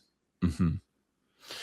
Yeah, and I also think a benefit that the side missions had in their favor is that they could be failed and they could go wrong, and that's sort of what gave them more weight as stories because the main quest is set up in such a way where you can't fail it. For the story to continue, you have to keep hitting the objectives. But for instance, the side mission with Samizdat, the first time I saw those guys, I killed all of them. And the game didn't tell me, oh, you just ruined the whole story you were about to get. Uh, because the side missions can fail and it's not going to ruin the game if a side mission fails. The same thing with the golden ticket mission. You could have killed Melina, the passport forger. You could have just killed her dead right there, and that would have been one way for it to end. Or as we'll talk about later, the harvester, with Radko Perry and with Johnny Gunn, there's not a resolution the first time you start that quest. There's not a resolution, and you don't find out who did it. And so, I guess the side missions are more interesting because they don't resolve cleanly and they feel more like real stories, I guess. Player choice, right? Yeah, yeah, right, and they can have player choice Player because agency. right, and yeah, they can have player agency because they can resolve a lot of different ways. Where with a main quest, they're spending millions of dollars on this. It kind of they have to sort of send you down one channel. Yeah, and I'm not necessarily opposed to that, but I just wish that there were, I don't know. There's a lot of plot holes in the world building is kind of one of the problems. There's plot holes in the world building and there's plot holes in the plot itself. So Are you thinking of the AUG racism stuff or something different? that, just the whole way that the world reacts to the Og incident just doesn't seem natural to me. Huh? I, What do you mean? Well, I mean, look, it's like think about nuclear technology. We had a lot of mistakes with it. 3 Mile Island, Mhm. Chernobyl. Mhm. Um, we had a lot of we dropped the bomb on Hiroshima, and we saw the outcome of that. After that, were people like, we're just gonna get rid of nukes. We're just gonna get rid of them all. Like that's Hmm. bad. But Hmm. nukes bad. I mean, there were people who said that, but the governments, they were like, "Nah, dog, we need these." So is it like, Nah, no, dog. Oh actually, yeah, usually yeah, there's yeah. destruction. You guys definitely get rid of your nukes. We're not getting rid of ours, but you guys should definitely get rid of them. Yeah, yeah. I mean, there was some of that going on, but and they're like, "Oh yeah, we'll just decommission them," but we Yeah, decommissioned all the old ones that were costing us a fortune to maintain right, anyway. right. And by the way, we made newer, better ones. And So the it's government started its secret AUG program. exactly. So I don't think that there's any world in which the reaction to the AUG incident would be, let's get rid of all the AUGs. It wouldn't happen. Hmm. So to me, that's sort of like, it's just not a believable reaction. Hmm. And that's a problem I have, like immersing myself in the story of the game. I just don't think that that's how governments would react. In fact, I think governments would, now that they know that people with AUGs can be controlled, they'd go all in. They'd be like, this is great. We're going to AUG everyone, and then we'll kill switch anyone who doesn't do what we say. Now that we know this can be done, we'll figure it out. We'll reverse engineer it. Yeah. I mean, that's how I think that, the military industrial military industrial what's it called? Yeah, military industrial complex. Thank you, Yeah, complex would react to that information. It wouldn't be to stop. Yeah. So that was one thing that I saw as sort of like, an unbelievable turn in the overall world building. But yeah, I mean, the side missions they were smaller stories. They Mhm. weren't tied to that. They worked outside of that. They would have worked in any sort of overarching story, any meta narrative. Mhm. So I think that's why they were good, because they weren't dependent on the shaky ground that the main story was standing on. Yeah. Hmm. All right. So before we get into the walkthrough, do you want to talk about any of the briefly about the PC issues that you had? Oh, okay. Yep. Well, the game basically does not function on PC if you have modern hardware. It has two major issues. One of them is intermittent crashing, which, by the way, also exists on Xbox, but it's a lot less. It's a lot less constant on the Xbox, so it's easier to deal with. Yeah, it's And better optimized for console, which is sad and weird because it was originally a PC game, but yeah. yeah, well, the game was designed, I think, for AMD hardware, so the issues are more pronounced if you have NVIDIA hardware. Mhm. And I do. So for me, I had like the game was unplayable on PC. I also found from reading on the Steam forums and the Steam reviews that there's an issue with on the PC port. There's an issue with corrupted saves Hmm. once you get to Golem. You have to play through Golem without dying or saving, or you will corrupt your save if you save in Golem. So that is sort of like a deal breaker, I think, Mhm. for Mhm. most people. So I wouldn't recommend the PC port to anyone. If you have an Xbox or a PlayStation, you're better off playing it there. Mhm. Um, the Xbox, I still had crashes, but I had 20 over the course of maybe 40 hours. Mhm. So that's, I mean, that's not as bad. It's still not great, but I lost, I got in the habit of saving every, 5-10 minutes, Mhm. and that mitigated my disasters. But Yep. yeah, I mean, there was one time where I got 3 crashes at the same point 3 times in a row on the Xbox, and that almost made me throw my controller through a television, but but that was the worst of it. Yeah. It's yeah, I dude, I look back on playing this game on the Xbox One in 2016, and I know there was like super long load times, and I don't know how I did it because the way I like to play this game is to save and load a lot. Like if I'm not happy with something I did, I just go back and I load my save, and that happens a lot. But the amount of time that it takes for the game to load up, it's just yeah, I don't know how I did it. It's definitely a lot more, the load times are a lot better on the Series X. I don't know how I did it on the Xbox One.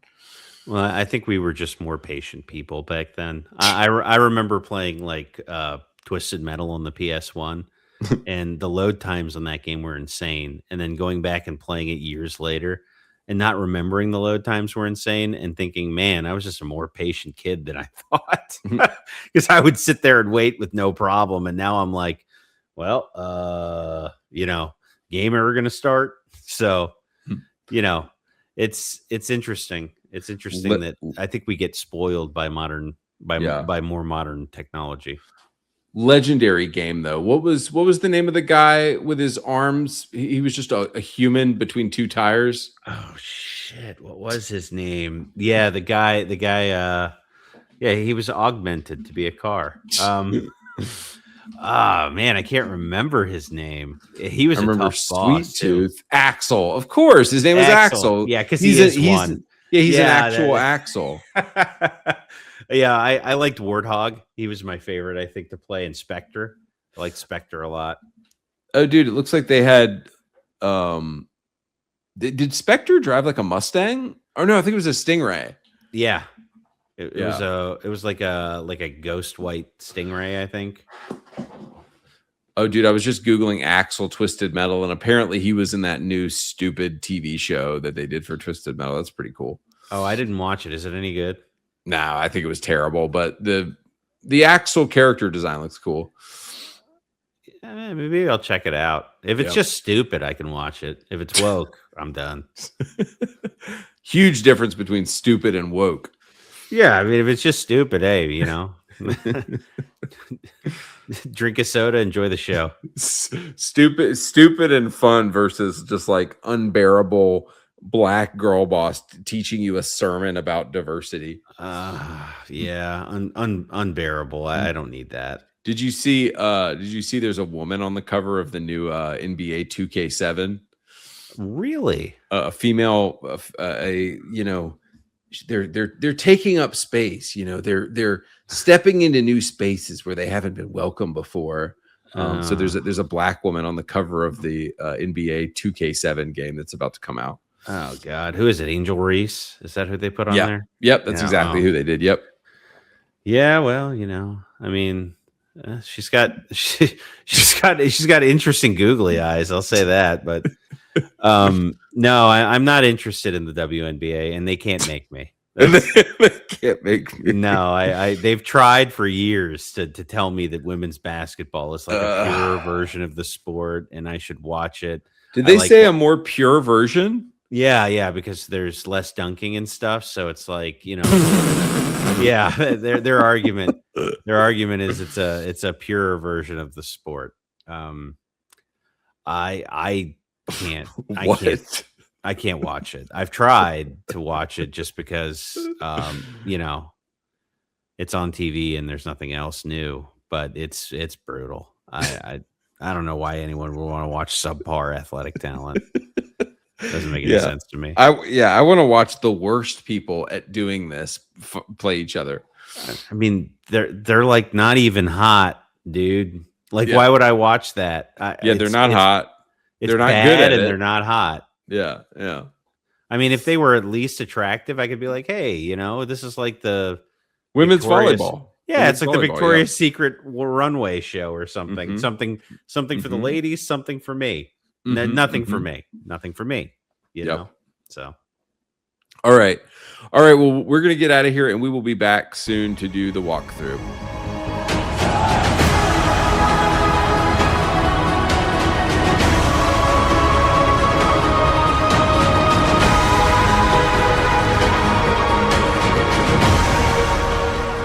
All right, so doing a quick walkthrough of the game. So kind of the intro juxtaposition, like right before they drop into Dubai, is, they're showing Eliza Kassan on the teleprompter, and they're mixing it in with like violence against AUG people, and they're like, man, guys, this mankind really is divided, isn't it? Yeah. And I just so divided, man. So divided. Look at the division everywhere. Look at the division. But I just kind of blaze past that because I'm about to do not terrorist shit. I'm about to take down some terrorists with Adam Jensen. So I don't care.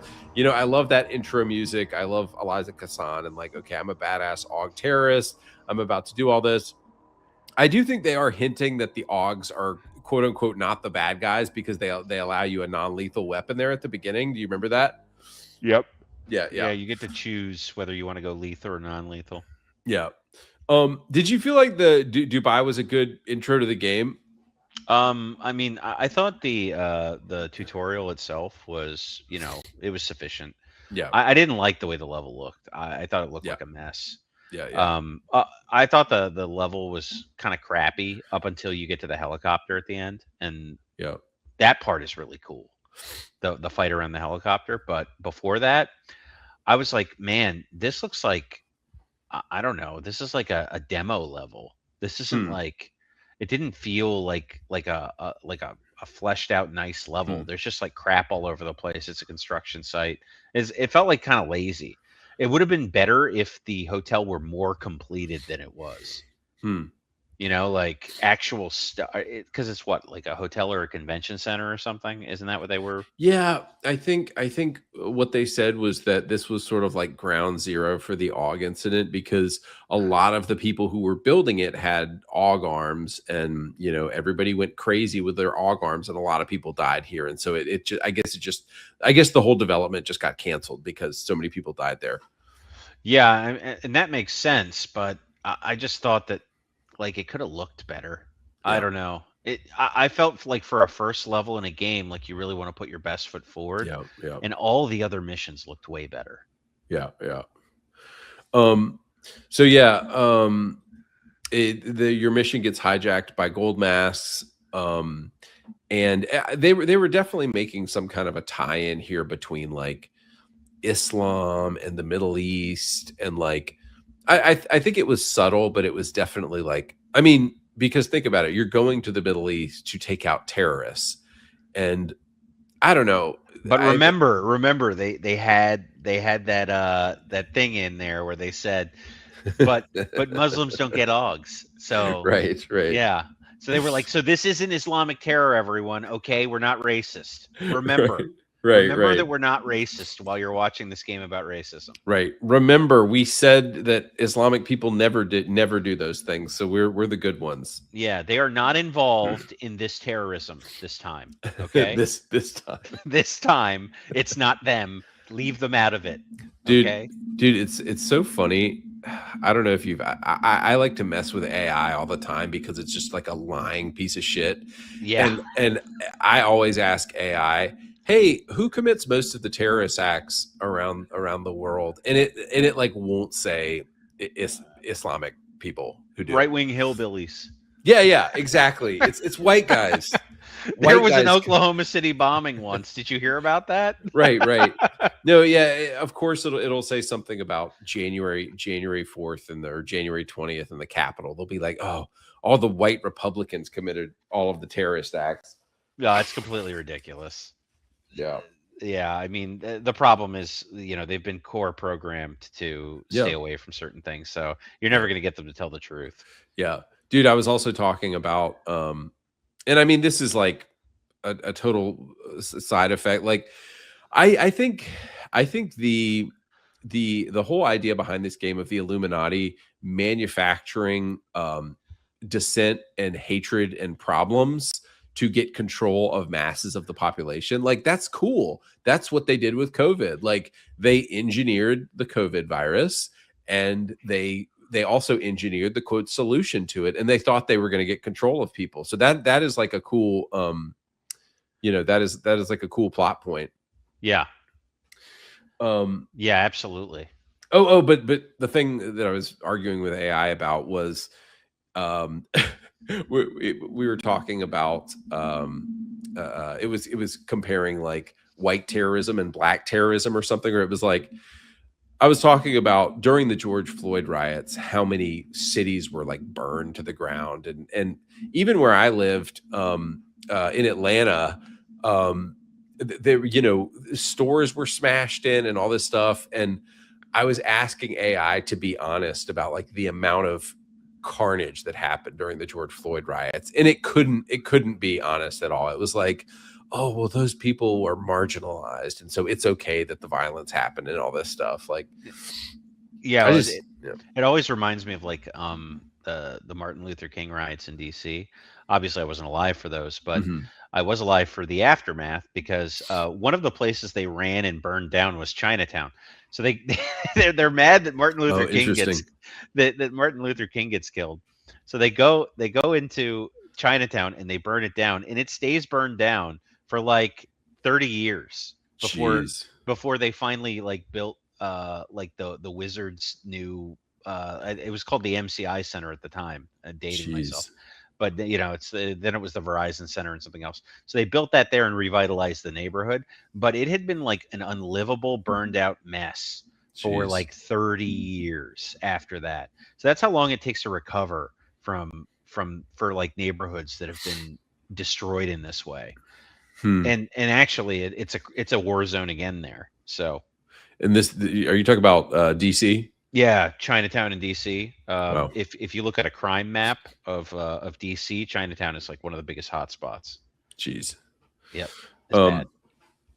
All right, so yeah, we leave. We find out that the operation in Dubai was sort of a false flag operation, and these gold masks show up and start killing everybody. And clearly, somebody is like architecting the outcome here. So I wrote here Alex Vega. This scene really established her as an unlikable token minority. The gay ass Frenchmen at Eidos Montreal probably love this stunning and brave woman. Talking about letting hatred and prejudice take over. And then as you're talking to her, the Rosika bombing happens. But this ends up being like a critical event that's going to structure the rest of the game. Yeah. And then after that, there's like a little tear-jerking moment where like Adam's cyber shades open up, and you're going to have like a real human moment when the cyber shades open up. Yeah.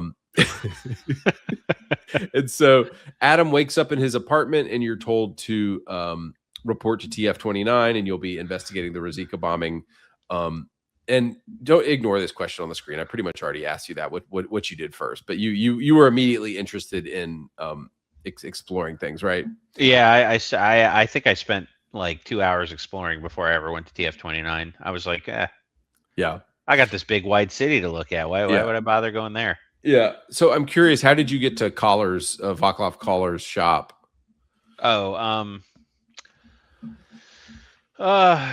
Yeah, because you wake up and your augs aren't working, right? Mm-hmm. As a result of the bombing, something got knocked loose. Mm-hmm. I think I took a high route, like where you climb over the area where so there's this like checkpoint set up. Oh, you went over it into the apartment above? Yeah, I went over it onto the roof, and That's good. Came out the other side.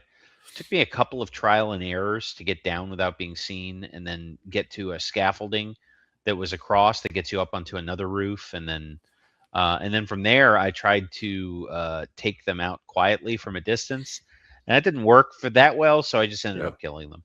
Yeah. Yeah, it can be tricky right there. So next you're told to visit TF-29 to check in with Jim Miller. You you're planting a whisper chip for Alex Vega, so you can hear the conspiracy. You're probably going to meet Chang, and he's going to direct you to the Samizdat mission, and then you're going to meet Araya Argento, who she was kind of just like a little sister type character to me, like you're looking out for her, Yeah. I mean, but her whole story makes no sense. What do you mean? Well, because she's an American like you are. Yeah, but like she wants to get like her whole thing is like I'm girl boss who needs to be back in the field. I'm an amazing super terrorist killer that needs to be back in the field, and they're keeping me out because AUG racism. Oh my gosh. But the truth of the matter is she lets slip that like it costs her twice as much of the drugs to be in the field as anyone else because she's like sensitive to whatever. So it's like you got a sensitive tummy. Yeah, so it's like if she runs out of HRT in a combat zone, she's gonna go nuts and kill everyone, or reject her augs and fall on the ground and just like have a seizure. Yeah, so like she's a terrible person to put in the field. She has no business. Did you say HRT, hormone replacement therapy? Yeah. She because she's transhuman. She needs her HRT. Yeah. So so that it's like it's insane that you would put this person in the field. It shouldn't even be a question that she is best off managing the weapons in the locker. Yeah, she should be happy to be working for Interpol. Yeah. But she's not. It doesn't matter how much of a risk she is. She needs to be out there because she's strong. Yeah. It's interesting you read it that way. I read it as more as like this. She's sort of like a little sister. She's kind of pathetic, and I viewed it as like, okay, Adam's not trying to bang this chick. Adam is just sort of like an older brother type, like being nice to her, helping her out. And she's kind of pathetic and you feel sorry for her, which is like, I was like, okay, that's probably how it would be. She she didn't strike me as like a girl boss, I guess. Oh, yeah, I mean, I don't think she had the attitude of one, but Right. her demands were unrealistic, which Yeah. is, I don't need to know. be promoted. Yeah, I should be out there, even Yeah. though I'm a huge risk, which I Yeah. found odd. Yeah. I don't know. It just seemed like a story that was supposed to pull my heartstrings, but didn't, because Yep. I ended up agreeing with the commanding officer that she shouldn't be in the field, and she also didn't have the personality of somebody who would be like a field operative. Yeah. Yeah. At least I didn't think so. She seemed like, I don't know, kind of lacking in confidence. Yeah. Yeah. So next, Jim Miller tells you can optionally go talk to Aaron Singh or Arun Singh, the dude that you saved. If you saved him from Dubai. But you go talk to Jim Miller and he says, hey, you need to go get over to the Rosika station to like investigate it. And this is sort of like the first real combat mission that you do. There is a cool trick. There is a cool trick about this mission. You can actually completely avoid all combat at the Rosika station. If you have the Icarus legs, you go through the back of the subway and you go up a pipe and you go down a pipe and you end up in a vent right next to where the evidence is. So, oh yeah, kind of cool. How did this articulate for you? You probably killed everybody. I just knocked them out. And not everyone, just enough people to get to the evidence and get out. Basically. Yeah, it's weird how they throw in like scientists sometime who will go hostile but won't like shoot you. You know, they just cover their head like uselessly. Yeah, or scream at you. Right. Okay, so after this, you meet Smiley, who we've talked about is a funny character. Did you find the fan fiction on his computer? Yeah, I did. It was funny. The rejection letter first. Right. You find that the fan fiction actually isn't on his computer. It's an ebook.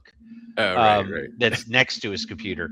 On his computer is a rejection letter from a publisher saying, "Yeah, like this is completely implausible, and we're not going to publish it." So, right.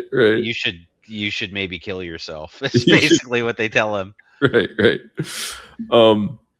Okay, so then you are commanded to talk to your court-appointed psychiatrist, Delara Auzine. And I'm sure, guys, spoilers for the next 60 seconds. I'm sure you noticed at the end of the game that she's bad and she's working with the Illuminati. Yeah. I mean, she's the daughter of one of the Illuminati guys, right? Yeah, and another little Easter egg: right after Dubai, when Adam first wakes up on that train, she has her head leaned against your shoulder. Oh, yeah.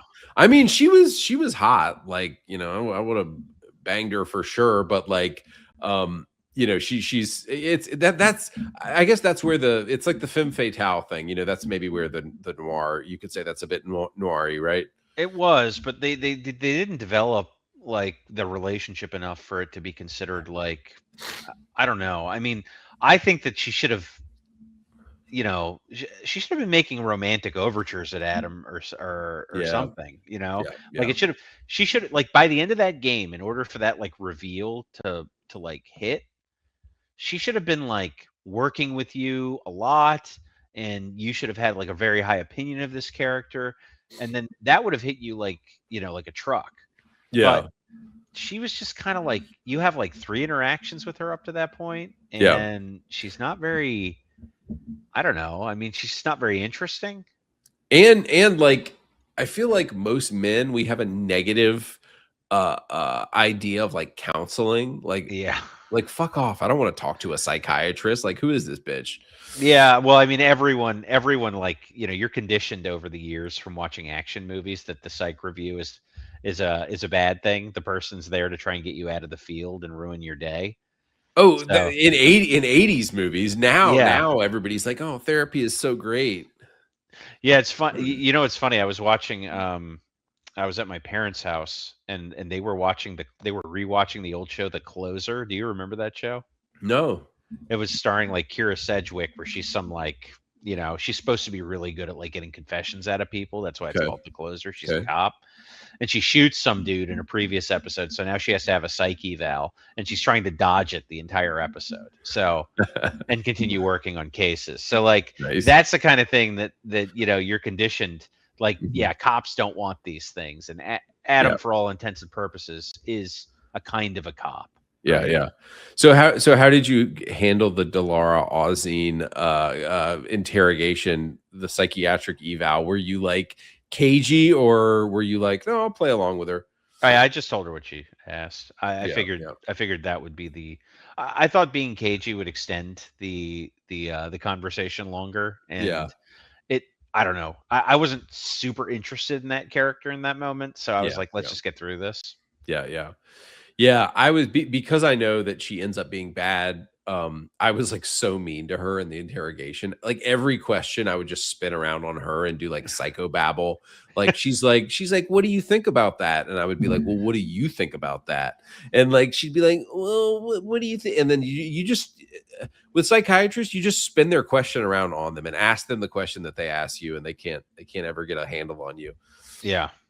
Well, I mean, she shows up later in we'll get to that. She shows up at a bunch of convenient times. Like, why is she here? She's definitely very sketchy. Yeah. But I made a point of being mean to her like every single time. It was very fun. Yep. So then you after this happens, you get some news from Vega, and she had a whisper chip inside the NSN while Jim Miller was talking to those people. And we just get this audio clip of all 5 incidents were AUG terror attacks. Is that clear?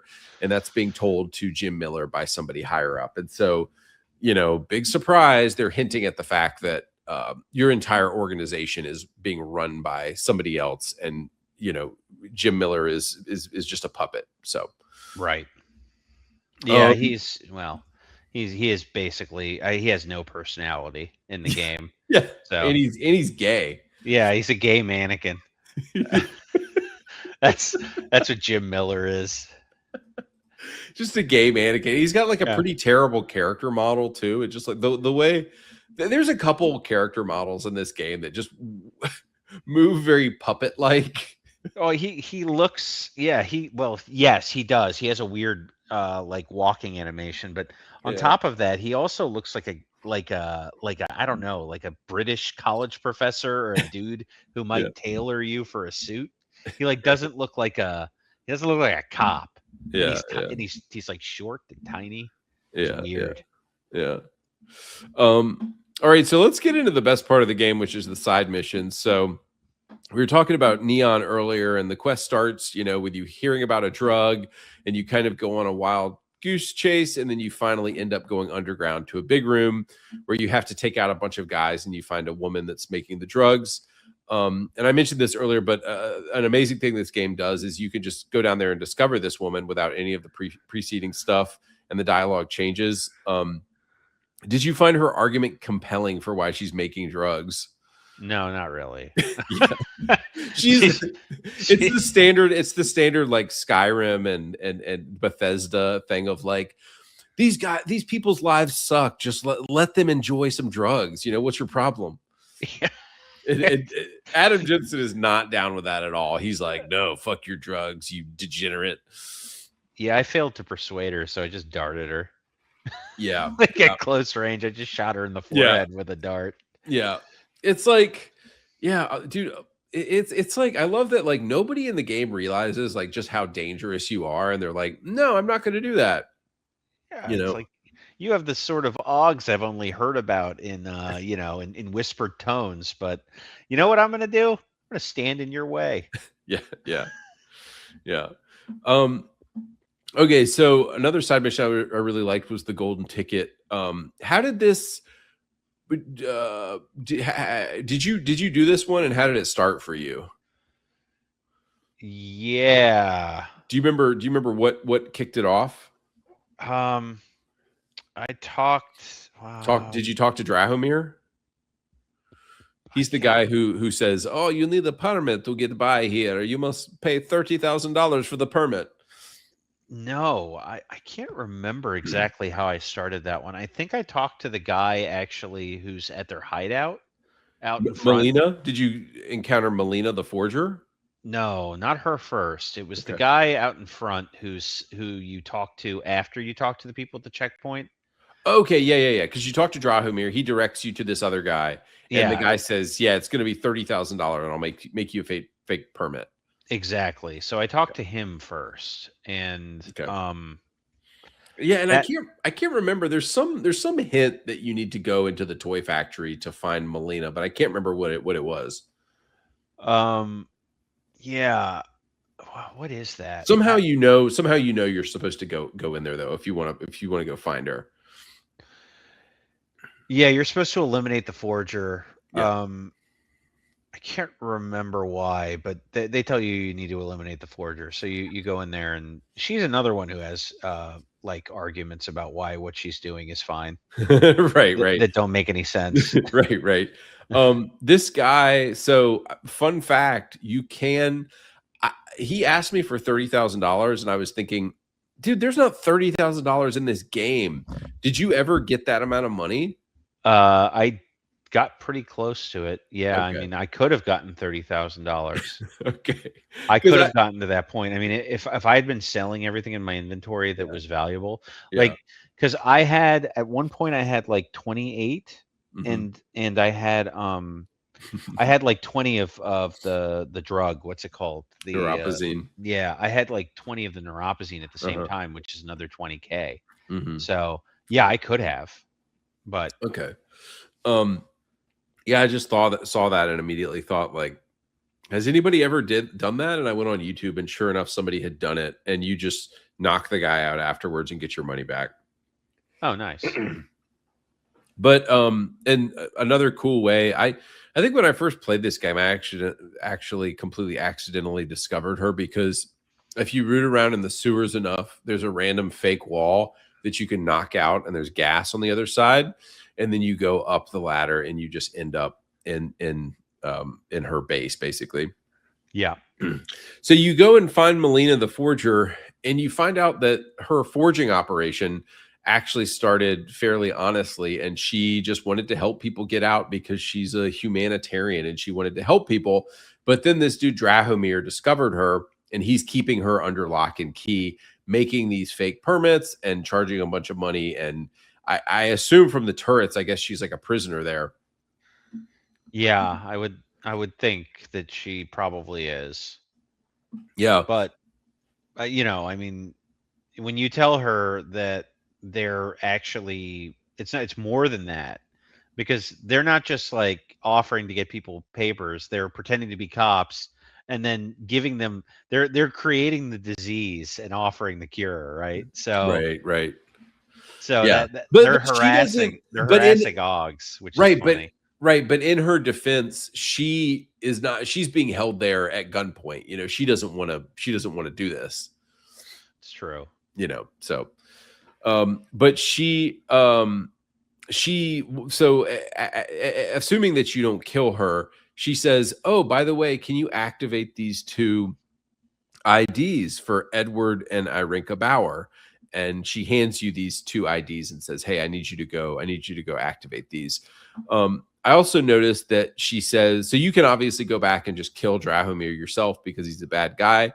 But if you're like a total beta cuck like me, and I more did this because I tend to pick the options where like I want to get as much story as possible. And so you can go kill Drahomir yourself, or you can get a female cop to do it for you. Yeah, that's what I did. I talked to the female cop. I wanted to see what it was all about. No, yeah. I did the same thing just because I was curious, but I screenshotted this hilarious quote. So Adam is like talking with her about being a cop, and he's like, "Oh, you know, do you like being a police officer? Would you be a fireman?" And she says, "If I could do it again, I would be a fireman. No one looks into a fire and thinks, shit, does this one really deserve it?" Yeah.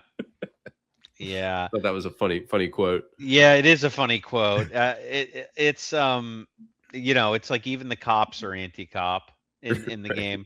Right. It's there's a lot of like ACAB stuff in the game. Right. You know? Well, but she was. Oh, right. You're saying it's ACAB because she's like a shitty person, according to them. Well, she also goes into a long diatribe where she talks about how like she just basically holds her nose and does what she has to do. Right. And Right. she says something about like this is our cultural moment and like we need to do this, Yeah, she's like, Yeah. I just do what the boss tells me, Yeah. which is, I mean, that's alluding once again to the Second World War and who. Huh. So Right. it's like, It's bullshit. there's a lot of that in this game. They really try to draw the comparison between Right. Nazi Germany and this AUG thing. Mechanical apartheid. Yep. Mechanical apartheid. Yeah, that's dude, good. Yeah, well, no, that's what they call good. it. That's what they call it, the mechanical apartheid. Okay, so did you go forward and meet Irinka and Edward? And I'm curious whose story you felt was more sympathetic. I went with Edward, honestly. Yeah, even though he flung his grandson against a tree. Yeah. I don't like manic pixie dream girls. So I did not. Arenka is like when you meet her, she's in a theater, like talking like she's some kind of actress, Dude, dancing around like she's definitely freak. woke, dude. She's definitely one of these woke dumb bitches. She's brain damaged. So I was like, you know what? If I'm going to save one person from the gulag, it's going to be the person who's not brain damaged. Yeah. So I didn't. I sent her to Golem. Yeah. And Edward just seemed like a nicer guy, and like, but I don't think we talked about the AUG incident much earlier. It makes no sense that just because you have a metal arm, that metal arm would go berserk and kill a kid. Like, right? Yeah, I mean, unless these people unless it's tapped into your brain, I guess. Yeah, but yeah, what's the mechanism by which this works? Right, I mean that's like never really explained. Right. It's like right. Okay, if the AUG incident, so Hugh Darrow broadcast a signal that made all AUGs go berserk. But why did all these AUGs have such like malicious intent? Like, you would think their limbs would just like spasm or something, but it's like, why did every AUG hand like grab a child and throw it up against a wall? Like it's just they don't ever explain that. It's one of the huge plot holes in the game. Yeah, why would a guy who says he's upset about the fact that he sort of like started this transhumanism revolution of everyone getting augments and how he wishes he never did it. His response to that is, let's just have AUGs kill as many normal people as possible on a day. It doesn't strike me as a well thought out plan by him. I don't know. It's like it's like when in the Bible when it says that like God was tired of the world and he like destroyed it with a flood. It's that kind of thing. He's like, I created AUGs. Hugh Darrow created AUGs, and now he's like, and this kill switch is going to prove forever that they're unsafe because I want to get rid of them. He's kind of like questioning his creation. Yeah, I mean, once again, that to me is like, I guess for him it's the ends justify the means. But yeah. Them some pretty fucked up means, Hugh. Yeah. You fucked up, Hugh. Yeah. You could have found it, but why didn't you just make them explode? Why didn't you make all of the AUGs explode? Or turn off, or just make them turn off. Yeah. Or make them turn on the person who has them. Just make them punch themselves to death. Right. Like, what is this? That would actually function better, because if I saw someone with an AUG punch themselves to death at the mall, you know what would happen? I wouldn't get one. I would be like, you know what? AUGs are bad. I feel really bad for that guy. He beat himself to death in front of my kids and everyone else's. And I'm not going to get one because he's dead. At the mall, of all places, in the food court. Yeah. He dropped his Sbarro and he beat himself to death with his own hand. Nice. Yeah. Product placement for Sbarro here.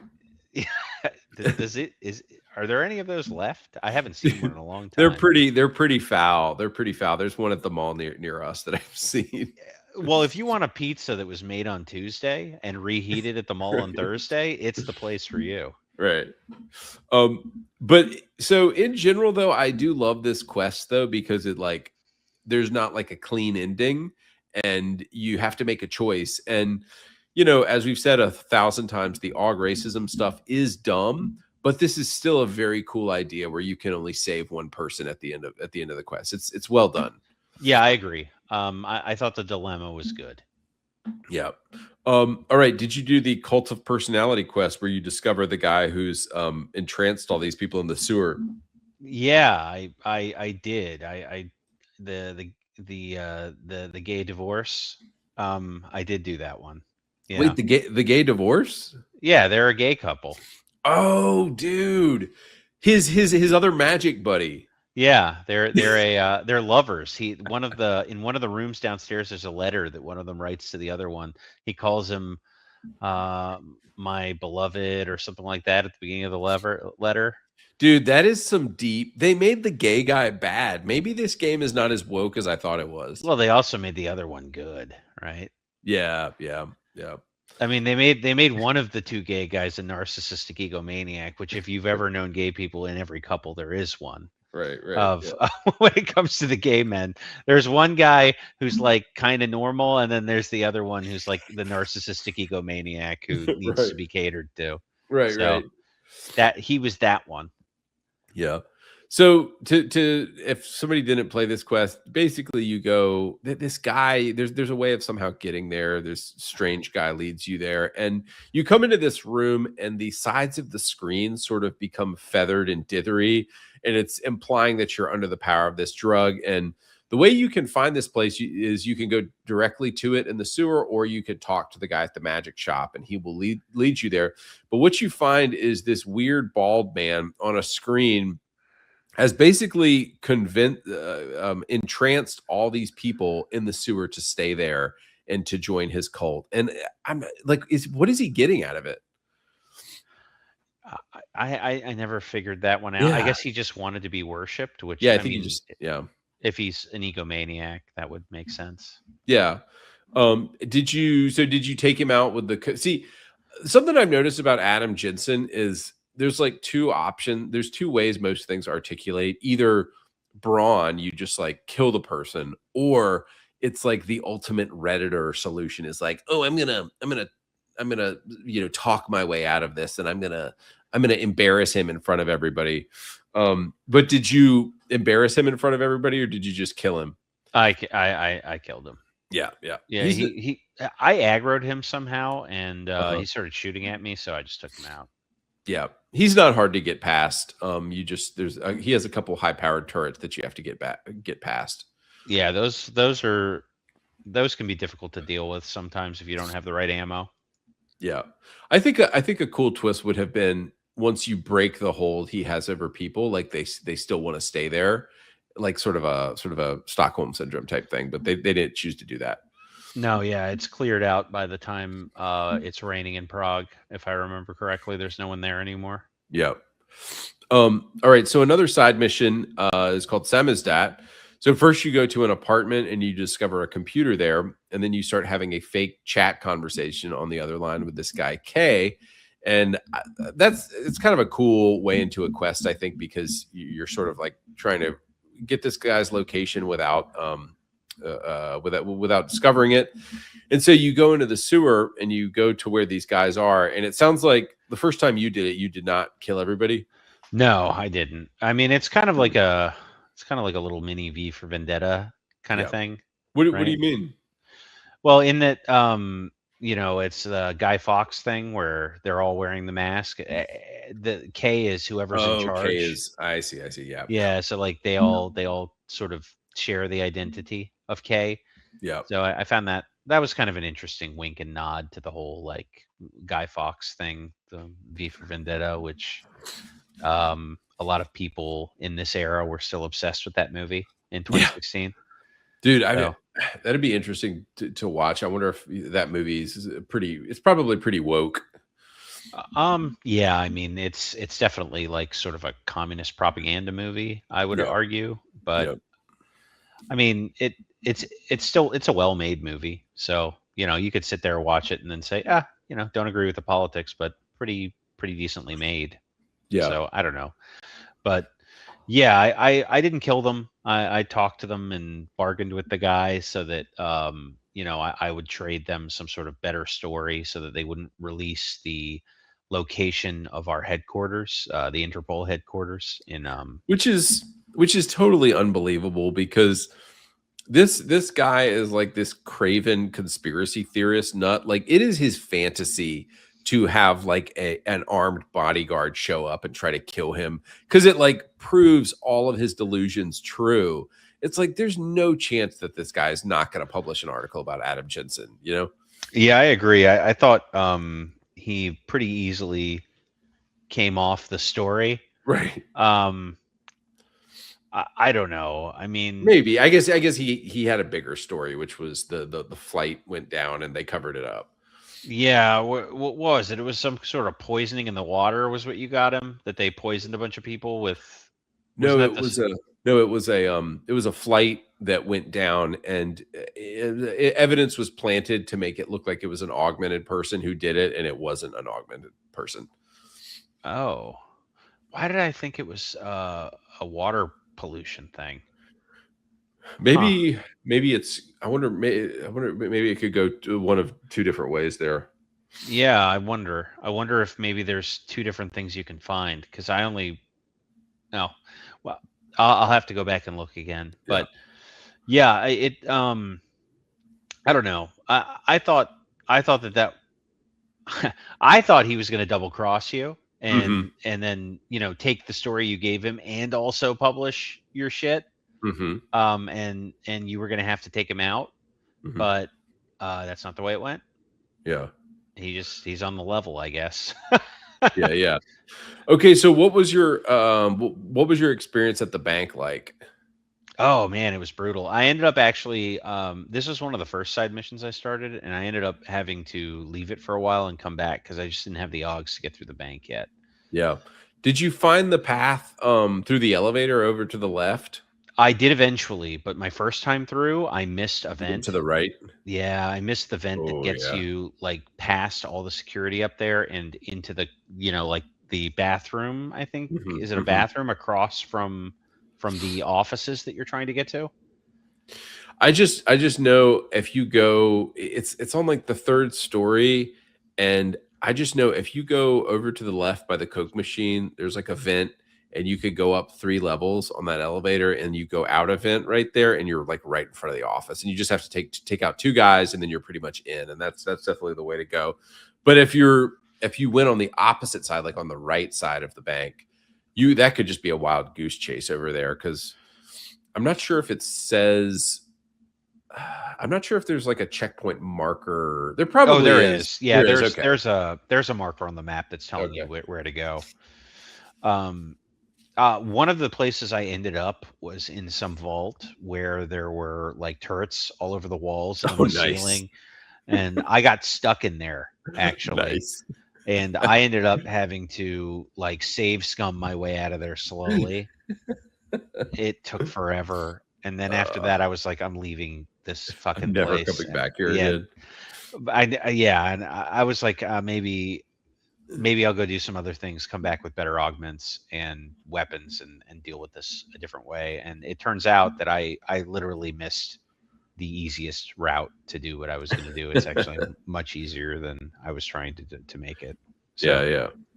All right. Jumping over to Otar. So you have to talk to him to get the neuroplasticity calibrator, which greatly helps your augs. So how did you deal with him the first time you saw him? Did you kill everybody, or did you make him happy and talk to him? I just blew smoke up his ass. I told him what a honorable and respectful guy he is. And did you use the Casey aug to figure that out? No, I didn't have that one yet. I just kind of got lucky. Well, I figured he's a mobster, so he's an Eastern European mobster. So there's like one of two things here. There's no way to get out of this, peacefully, or he's an honor culture guy. So you just kind of work the honor culture angle, dude. That was some good instincts there. Yeah, so that's what I did, and he just hands you the calibrator and says, now you owe me a favor. Right. Yeah. So, dude, I love whoever did the voice actor for this guy. I love this guy. He's just got a great sounding voice. Yeah, he was good. Yeah.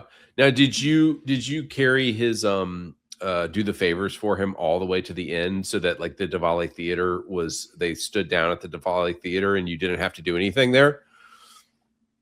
No, I didn't know there was another favor after Well, the yeah. So if you're nice to him here, he says, hey, I'm going to ask you to do favors for me. Wink, wink. When you're in Gollum, he says, I need you to kill Louis Galois. Yeah, I let him go. You let Louis go? I did. Okay, yeah, that'll terminate the quest. So if you kill Louis, then when you come back to Prague at night, you have to do one more thing for Otar, which is you talk to this old lady at the Red Queen. Oh, I did that quest. Well, no, not the one with Frank Black, the one where you have to go get a body and drag it through an apartment. Yeah. You have to knock out her son and get him out of there. Okay, did Otar ask you to do it? Yeah. And you did it successfully? I did. Yeah, I got him to the Oh, dude. That sucks, because that means the only reason you didn't get to walk through the Diwali theater at the end was because you didn't kill Louis Galois. Yeah. That sucks. Yeah, so I did. That's a hard ass, dude. The Diwali theater is a hard ass mission. Oh, I actually didn't have much trouble with it. Yeah. Well, in the first area, you're in like we'll talk about it when we get to it. I'll tell you what I did there. Yeah. But yeah, I don't want to derail the walkthrough. Yeah.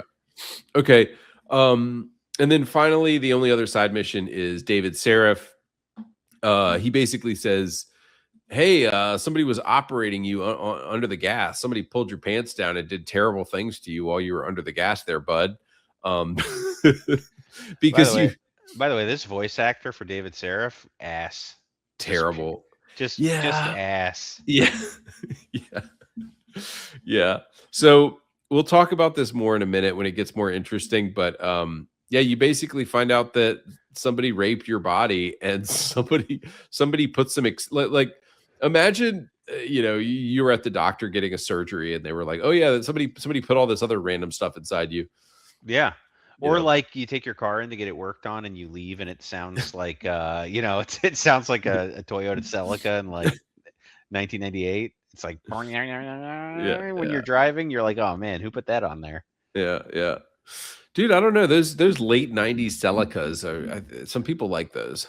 Yeah, I mean, that's what I'm talking. The exhaust kits they put on that make them sound like a crotch rocket. Oh yeah. I'm not a huge fan of that noise. Yeah. It's like there's a gay hornet behind me on the highway. Gay hornet. All right, so we already talked about that annoying black woman right at the beginning. She's kind of supposed to be like an aid worker, and she's like, I'm here in the trenches with all the oppressed people groups, like helping everybody out. Yeah, I sort of covered her already. She says she gives the retarded militarized police explanation and all that, and she's basically just like an NGO clown. Yeah, just a complete clown. Did you find this whole area like incredibly linear? Yeah, I mean it was sort of. Yeah. I think there's only one little side path. Yeah, that leads down to an extra merchant. Yeah, and actually, if you look on the screen here, I talked to this chick. This is Tibor Sokol's wife, but it doesn't really lead to anything interesting at all. And like, so you go through this mission. I would say this is kind of the first challenging combat area because you've got multiple levels. You got to use a lot of stealth to get by things. You can easily get grouped up on with enemies. The only thing I want to ask you is, did you spare Tibor Sokol when you saw him again? Oh, yes, I did. Yeah. Because I talked to him and he let me go. Yeah. So I didn't fight him. He let you go. You mean you let him go? Oh, right. Yeah, that's what it is. Yeah, I actually spent an inordinate amount of time looking for a key to release the prisoners in there. Because I assumed there was some way to like open the jail cells, but there's not. There's not. Yeah, so I wasted maybe an hour. I didn't need to. Oh boy! Like checking bodies and looking for, because it's like, why not? Why can't I release these people? Yeah, it felt like you should be able to. Yeah, but they just ran out of money. That's why. Yeah, it must have been. I mean, because like if you're trying to get into the Ark base, I mean, a good way to do that would be to like sow chaos by releasing all the Ark prisoners. But yeah, you don't do that. You just stare at them in their cells and be like, "Hey, man, sorry about your luck." Yeah. Yeah, the thing that really annoyed me about Gollum City is it looks like so cool from the outside. It looks like massive. And then you get down into it and it's just it's like walking through a tiny little hallway, the whole area pretty much. Yeah, I think it would have been better if Gollum City were one of the places you could go back to and search around in, and it were Like a more of hub. an. Yeah, I mean that's sort of back to what I was talking about before. Like if these areas of Prague were more like specific to the meta, the meta narrative, Yeah. I think it would have you wouldn't have had that sort of like cognitive dissonance that you have like breaking into people's kitchens. Like if you can search around in Gollum City in the Ark base more often, and it's a wider area with more places to search, Yeah. rather than just like random Prague street, maybe Yeah. that would have been more interesting. I don't know, but yeah, I think you're right. I think they could have done a lot more with this, especially with the way. I mean, look at that, right? Yeah. Yeah, dude. Like it looks huge, and you get into it, and it's just kind of like one alleyway, the entire map. Yep. How did you end up handling Louis Galois? I just let him go. I mean, I talked to him. I told him that somebody had asked me to kill him, and he said, if you let me go, I forget what he gives you, but he gives you something. And then I was like, that's fine. I don't really want to kill some old bald guy anyway. Yeah. It is nice. Yeah. And he sounds like Eastern European, and so he's obviously not like French or whatever his fake name is. Yeah, I think he admits that. Doesn't he say it was fun being Louis Galois? Yeah. Did you and did you know at this point that you could use multi-tools to open pretty much anything? No, actually, I did, yes, but I think this is around the time you told me that via text, and I was like, oh, because I knew you could use them to open safes, but I assumed like you couldn't use them to open doors. I don't know why I thought that, but I was just hacking everything. Yeah, I put no points into hacking. I put all my money into there's a feature where you can break things down into scrap, and then I was just like fiending for scrap so that I could make more multi-tools. And so I got through the game on multi-tools, but that little area, something I would frequently do is like save the game, use multi-tools to see what's inside something, and then truly a scummy save scum, use multi-tools to see what's inside something, and then if it's not good enough, or if it's not better than a multi-tool, then I would like reload my save. But that area around Louis Gallo, there's a bunch of cages with like cool weapons behind them, and I think this is maybe the first time you see the sniper, and so I had to break open those cages to get the weapons for sure. Yeah, I saw them and I looked at them lamentingly when I didn't kill Louis. Yeah, because I could have killed Louis and had all the sniper rifles I would have liked. Although, as I stated, I don't think the sniper rifle is all that useful, unfortunately. Right? It's not. Yeah. Did you get a grenade launcher early in the game? You can steal one from a cop car, like right in the first area. Dude, I never got a grenade launcher this playthrough. Yeah, there's a like a paddy wagon, and you can sneak into the back of it and steal a grenade launcher right out of it, like right by your apartment. And obviously it sets off the police, but I guess it's worth it. Yeah, you run to the nearest manhole and just drop down or whatever you can. You jump into a vent and then just wait for the heat to go away. Yeah.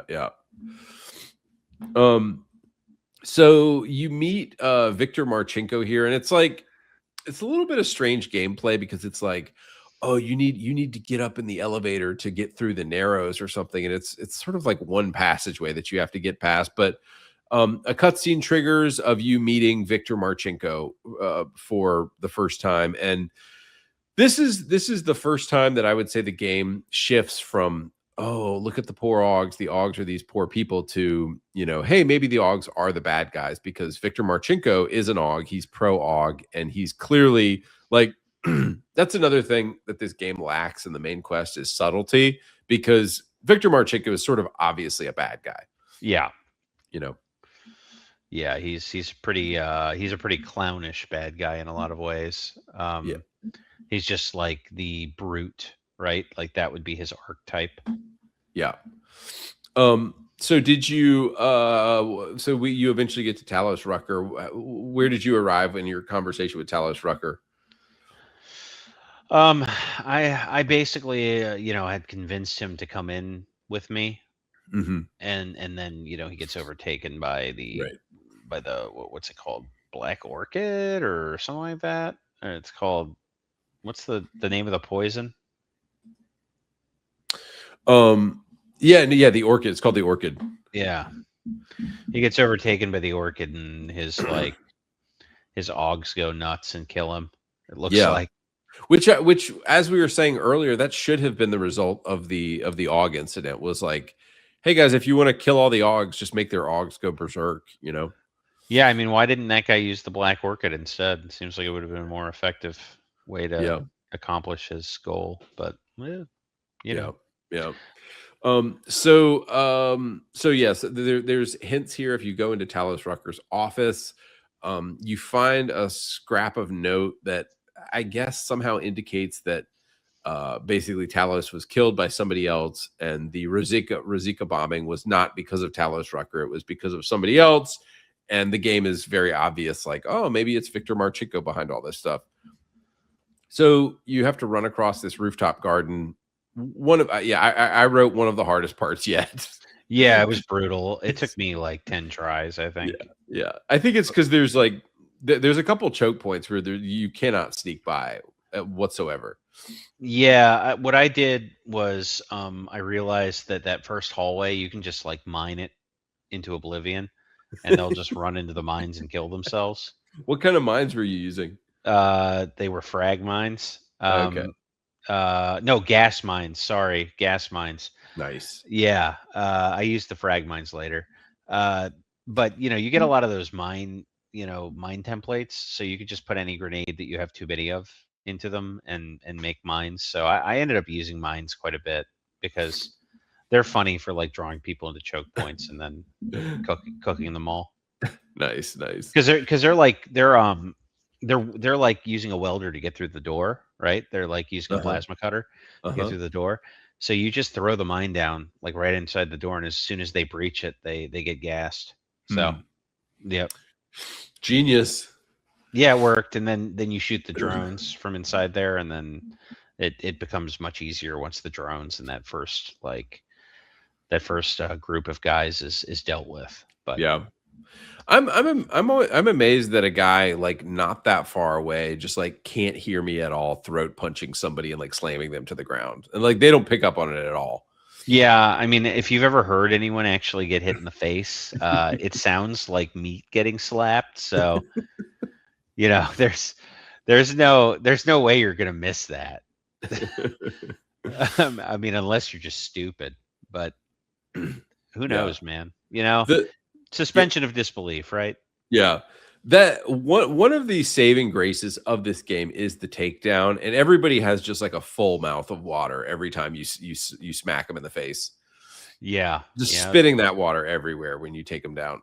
Yeah, everyone took a swig of mouthwash right before you get them. Oh yeah. All right, so we go back to Prague, and then we're back onto the main quest.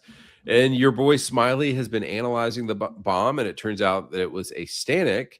And that's this old guy in town who makes watches. So you walk out of TF-29 and you sort of hear an explosion in the distance because they're booby trap, or they're bombing his house. This is when you go to Stanek's apartment, and I thought this was a really enjoyable little detail. How you go into his apartment and you move that picture. You move that picture, and then the door closes behind you, and you realize somebody else is trying to kill him. is trying to kill Stanek, and you've walked into the trap that somebody else has set for Stanek to kill him. Yep. And your only choice is to escape through a vent in the back into the bathroom and get out of there. And you go find Stanek, who's this very Homer Simpson looking dude with like 3 hairs combed across his head. And you tell him, hey, dude, they're trying to kill you. And, you ask him about his daughter, and you somehow link that you figure out that there's a link to the daughter here. Yep. Yeah. The secret passages and stuff in that apartment are pretty cool. Overall, that was a pretty cool setup. I like that. That was fun. Mm-hmm. I thought. More on this later when you have to make the choice at the end of the game. But yeah. So you steal Jim Miller's NSN key card to hack into cyberspace, which is kind of like absurd now because it's like we all know that to do VR now, all you need is a tiny little headset, and in the world of Mankind Divided, to do VR, you need like this giant like spinning device to do it. Yeah. Well, it's the whole thing is very strange. Yeah. So you it looks go like shit in there. It's a fucking lawnmower, man. You ever seen that movie? Yeah, I remember. It looks that shitty, dude. Not a fan of the breach. Not a fan of the breach level. No, it's like you walk into a fucking Tesla showroom with no cars in it. That's what it looks like. Doing dumbass jumping puzzles. Oh, it's so lame. And you're Miller while you're doing it. And you're gay ass Miller while you're doing it. Yeah, you're in a Miller skin suit while you're hopping around and doing little puzzles. Puzzles. Yeah. Oh, I love a good brain teaser. Okay, dude, you're gonna appreciate this. Did you know that when Mankind Divided was launched, there was a dedicated multiplayer mode that they expected people to actually want to play, where you're in breach just constantly? Oh my God, you can't be serious. Yeah, it was. Yeah, there was a multiplayer breach mode that they they needed to add a multiplayer mode to their game, to get people excited, and they added it to this game, and apparently, it's like the BioShock 2 multiplayer. Like nobody fucking touched it. It looks like shit. Yeah. So if you were gonna pick a place in the game to do the multiplayer, I wouldn't have picked like the most bland nonsense space in the whole game. But yeah, good job, guys. Way to really imagine what your player base would enjoy, Eidos. Yeah. Way to go. Yeah. I think I only did one of the DLCs for Mankind Divided. There's one where you break into like another bank, but I was not super impressed. I'm just kind of a base game guy when it comes to this game.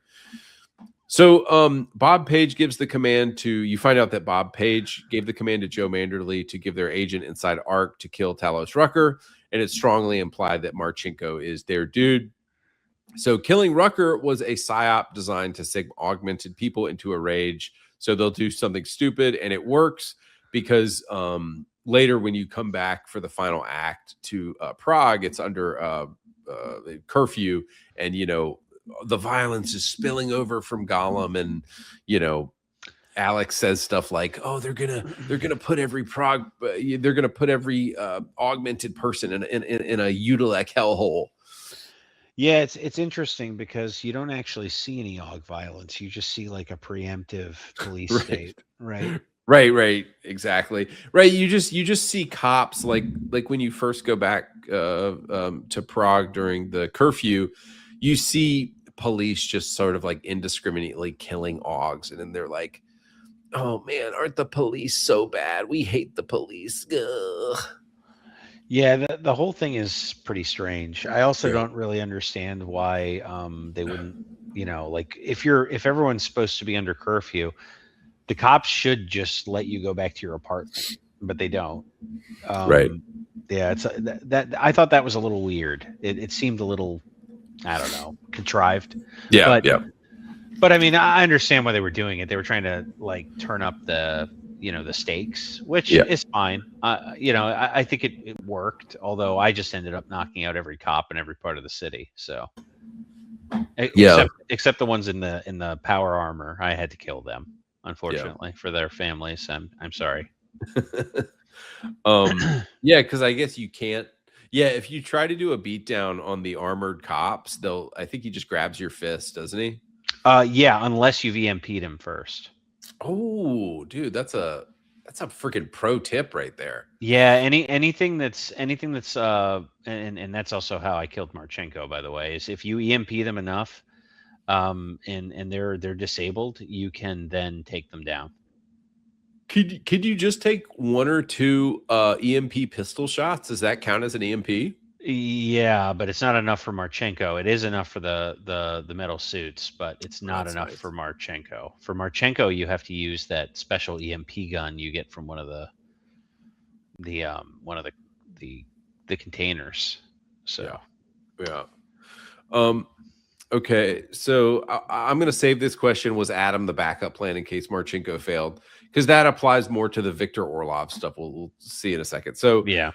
Next, you meet Janice, and he says that in London there's going to be another terrorist attack to make Augs look bad. Did you notice when you meet Janice, it's like his face is constantly changing because he's like, I am all people, white, black, Chinese. I am everyone. Ugh. Yeah, he's he's a globalist. Yeah, it's funny because he like lures you into the middle of fucking nowhere in the most dangerous part of the game just to meet with a TV screen. It's like, you're a fucking anus. You're not Janus. You are anus, bro. I hate you. That's how I felt about him, dude. I hated him when I got there. I was like, you are a piece of shit. I expected to like at least show me your face, you fuck. But the whole reason why he's doing that is because he's obviously somebody else that you've already met or that you're aware of, and I think that would have been revealed in a further game. But I there's no other reason for him to continue hiding his face or not reveal who he is. In fact, I kind of wonder if he's not what's his name, the guy that you're protecting in the last mission. So, Nathaniel Brown. His AI says his true identity is intentionally never definitively revealed in the game, leaving it one of the series' biggest unsolved mysteries. But it's fun to speculate about. Yeah, I think it was probably, it's either going to be one of the people in the Illuminati Council, or it would have been Nathaniel Brown. Yeah. Because it makes sense, because Brown seems to know things too that he shouldn't really, but Janus seems to know things the Illuminati know, and so how could that be possible? I wouldn't even be surprised if it was Delara. Yeah, no, you might actually be right. Yeah, I'd buy that. Like working with her father, but also working against her father, right? Yep. But I guess that's I guess we weren't supposed to cover that yet. But wait, who is her father? Her father's in the Illuminati. Doesn't she say that in the thing that's her dad? Wait, is he? Yeah, he's the old guy, the main guy who's like talking in it. Not obviously not the black gentleman, but the other one. No. Are you sure? There isn't. Lucius De Beers. She operates as an undercover agent and criminal psychologist, specifically reporting to senior Illuminati member Lucius De Beers, who is the black guy. Yeah, but doesn't she talk to the other guy alone? They talk about the old guy. Yeah. I don't think it's her father. Okay. Well, I don't know why I thought that. Yep. So the story splits here, and you can either choose to confront Allison Stanek or you can break into the bank. And you said you broke into the bank, right? I did. Yeah. I took the bank because I cheated a little bit, but I Googled it and I asked which was the best mission, and Reddit told me the bank is the more fun mission. Yeah, and the thing that doesn't make sense about this is like the urgency with the bank is just not there at all. Like the bank is going to be there with the evidence forever. Like, why do we have to rush to the bank? But because they're gonna jettison they're gonna destroy the evidence. Okay, good catch. For that one company. I mean, the other 3 vaults would have still been there, but yeah. Dude, when you got into the VersaLife vault and found the information in there, I'm curious, how did you get out of the bank at that point? Did you go back the way you came, or did you go up and like out through the vault? I went out through the parking garage. Oh, nice. You went past the fan. Yeah. Nice. Dude, I think that's such cool fan service, how like, and I mean, I know you didn't play the other games, but like Tai Young Medical, VersaLife, and Tarvis Security, and all these companies played like major roles in all the other games. And they have sort of like a vault of secrets about these companies, and you could break into each of the vaults. And it was just like a cool like fan service thing that they put in that I really liked. Yeah. I mean, that's where you get that crazy EMP gun. Oh, okay, yeah. Yeah, in the what's the security company called? Tarvis Security. Yeah, Tarvis. In Tarvis's vault is where you get the EMP gun, and that's the gun that lets you cook Marchenko really easily in that last fight. We'll talk about that in a minute. Okay, so for anybody who didn't do Allison Stanek, she really sucks, dude, and I don't feel sorry for her at all. You go through this weird like little apartment area that's like not part of the main game at all, and you find that she's like one of the cult leaders of the Church of the Machine God. And there's been people talking like Ray Kurzweil in recent years who are talking about like uploading themselves to the consciousness and like uploading themselves to the internet and all this shit. And she's planning to do that. But what she doesn't tell her crazy followers is, that it's just going to kill all of them. That's all that's happening. Yeah. So I'm not fresh on this mission because I didn't do it, but I think you have an option to like save everybody or let her kill everybody option. And the funny thing was her dad, the old Homer Simpson looking guy, is like saying, Allison has gotten pulled in with the wrong people and all this stuff. And you go to her mission and she is the freaking ringleader, dude. She is like the bad guy. And she's just a complete lunatic and definitely woke. She definitely would wear an LGBTQ whatever icon on her profile.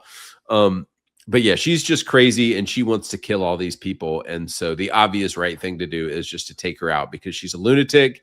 And she's also behind the, you find out that she's also behind the Brzezika bombing, which is sort of orchestrated by Viktor Marchenko. So right. Yeah. She built the bomb for him. Yeah. She built the bomb for him. Yeah. So she's responsible for killing that poor kid's mom. Yeah. Wait, what? Oh yeah. Yeah. The cutscene. Right, with the cyber shades, when the cyber shades open. Yeah, when the cyber shades open and you see the little kid reaching for his mother, she did that. Right. That was her. She did that. So, that was her. Yeah. She's a real piece of shit. A real piece of shit. I wrote here, Allison, a woman radicalized because of her grief during the AUG incident. I can't remember what happened to her during the AUG incident, but it caused her to have a grief spiral. Yeah. Well, she's a real piece of shit. So, she's a real piece of shit. You know what most people don't do after they have a grief spiral? Bomb a train station. Most people don't deal with their grief by bombing a train station. You just need to we just need to accept them and let them bomb the train station. And then, because it's not really their fault, the grief took hold of them. Yeah. I mean, it did. It took hold of her, all right, and then she took hold of the lives of many people who were just going to work that day. Right, yeah. She's a bad person. She's just a bad person, and I wasn't gonna help her dad find her. I wasn't into it. I wish you could have found her later, but only to kill her. because she deserves it. Yeah, I should have tried that. I bet if you go into that apartment block after all of this happens, you could probably find her body in there. I'll have to try that. Yeah, I wonder. But this was an interesting sentence. They said people traumatized by social collapse becoming tools for larger political agendas. And I immediately thought of Islamic terrorists. Like they prey on like poor kids who have like no future and no life. And they're like, hey, let's strap a bomb to you and, blow somebody up, so that this is a real thing. This is how you get to heaven, my friend. Yeah. All right, so the next side mission was the mystery Oggs, and it'll take you to, I think you talk to David Seraph, and it takes you to the Vadim Orlov apartment. Did you get to this with the Madame Photography apartment, and there's a dead Vadim Orlov in it? Yeah, I did find it. Yeah. Did you see the storage unit across from it with all the pictures that she had taken of you? I did, yeah. I broke into every storage unit I could in the game, so I did. I remember it. It was weird. It's not the only person surveilling you in the game, by the way, but yeah. Oh, you're right. You're talking about Daria Mishka. Yeah. Yeah. Do you think? So, what do you think they're like? What do you think the Illuminati is planning to do with Adam, given that they have like put all these Oggs he doesn't realize in his body? I mean, he's probably some kind of Manchurian candidate. My guess is they're going to activate him for something. Right. What that's, what that entails. Obviously, that would have been for a later game, but who knows? My guess is to get close to. I think they want to kill Janice, but. So I think the point is to get him closer to Janice and kill Janice. But, because one of the questions that they ask Delora, right, is they ask her how close is he to Janice? Huh. Wait, who asked Delora that? The guy in the Illuminati asks how close she is to Janice. And then when she says very close, they seem pleased by that. So my assumption is that his purpose was to kill Janice and get rid of the Juggernaut Collective. But maybe I'm reading too far into things, but that's sort of the way I felt the narrative was leading. But who knows? Obviously the game never got made, probably never will get made. So yeah. And that's why you can't ever meet Anus in person, is because you're too dangerous. Right. But if Anus is going to escape death, it would make sense that Anus is also on the Illuminati. So, maybe Anus knows this is coming, and maybe what would happen in the next game is Anus stops it from happening. And I don't think Janus is in the Illuminati though, because he's reporting back what the Illuminati is doing to Adam and to Alex. Right. But I mean, I think he's like a double agent. Like he's in the Illuminati and working against them. You know what I mean? Yeah. Like that's sort of like maybe triple agent. Yeah. So, I mean, this is me just, fan fictioning my way to some kind of a third game. But I mean, it would make an interesting third game. Yeah. It would be better than, Robot Leg make you new race. But make you new race. Yeah. I oppress now because Robot Leg. Yeah. It's like, oh, you lost your leg in a machine accident. So terrible. Do not replace it though, or you have now changed your race. you now black man. Yeah. You are now at the bottom of the social pyramid because you had an injury and then chose to get it repaired. Yeah, I think they do have control of him, and I think that he is the backup. And we know that the entire thing in London went according to plan because they didn't activate him. Chaos was still created in your fight with Viktor Marchenko, and so the Illuminati got the Aug chaos that they wanted. That's going to scare the world and make everybody think that augmented people need to be like put in a ghetto or whatever. So they got what they wanted. So they still have like Adam as their ace in the hole to like to like hijack him, I think. Yeah. Yeah, absolutely. Well, look here. So in the wiki it says this. It says after Jensen's TF-29 mission in London, Delara reports to De Beers by secretly using Elizabeth Duclair's NSN device, telling him that Jensen is remarkably stable and that Jensen's memories are consistent with their objective. The conversation implies that there has been some alteration to Jensen's memories to assist the Illuminati in their attempt to find Janus, the Juggernaut Collective leader. So it seems like Jensen's purpose is to find Janus. Huh. So that's why they inserted him with Alex, right? After his thing. I don't know how that happened, but they sort of don't cover really how he ends up working for the Juggernaut Collective. They're just like, he's doing this now, and that's where he is, Right. So no, yeah, dude, I think you're onto something with he's supposed to lead them to Janus. Now, why would they be? I wonder why they would be changing his memories. Maybe because they condition, that if he got if they broke his mind and turned him into something else, then they would, insert him back into his old ID and his old whatever, and then activate him when they need him, right? That's like the whole idea behind like MK Ultra and stuff like that, right? So this is probably some kind of like MK Ultra thing that they did to him, right? And the beginning of Human Revolution hinges on this plot of a person being remotely controlled. Like there's a terrorist cell on the first mission of Human Revolution where somebody is remotely controlled, and so they could just do that with Adam. Yeah, maybe it is Adam, and that's the tie-in. No, I doubt it, but yeah, I didn't really. So all we know about Vadim Orlov is that he did the operation on Adam to give him additional augs in Panchaea, but we don't really know.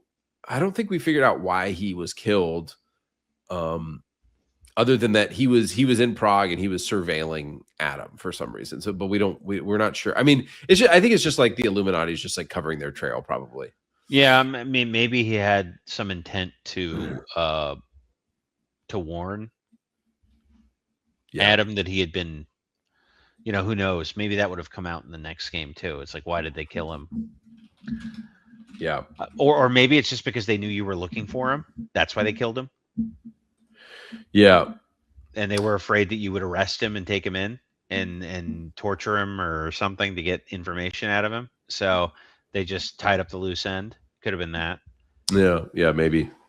All right, moving on to the next side mission. So this one you find through a spazzing out screen. If you just go up to the digital screen that's doing random stuff and press it, which I think is a pretty cool way to like introduce you to a mission.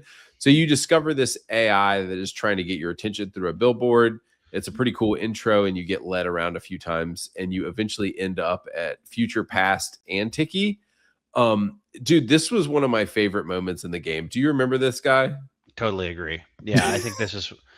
I thought this was one of the best missions in the game too. By the way, dude, it's just like video. This is such a cool thing that video games like rarely use, but it's like the whole idea of like you walk up to somebody and you think they're just like a regular store employee, and you're going to have a normal conversation with them.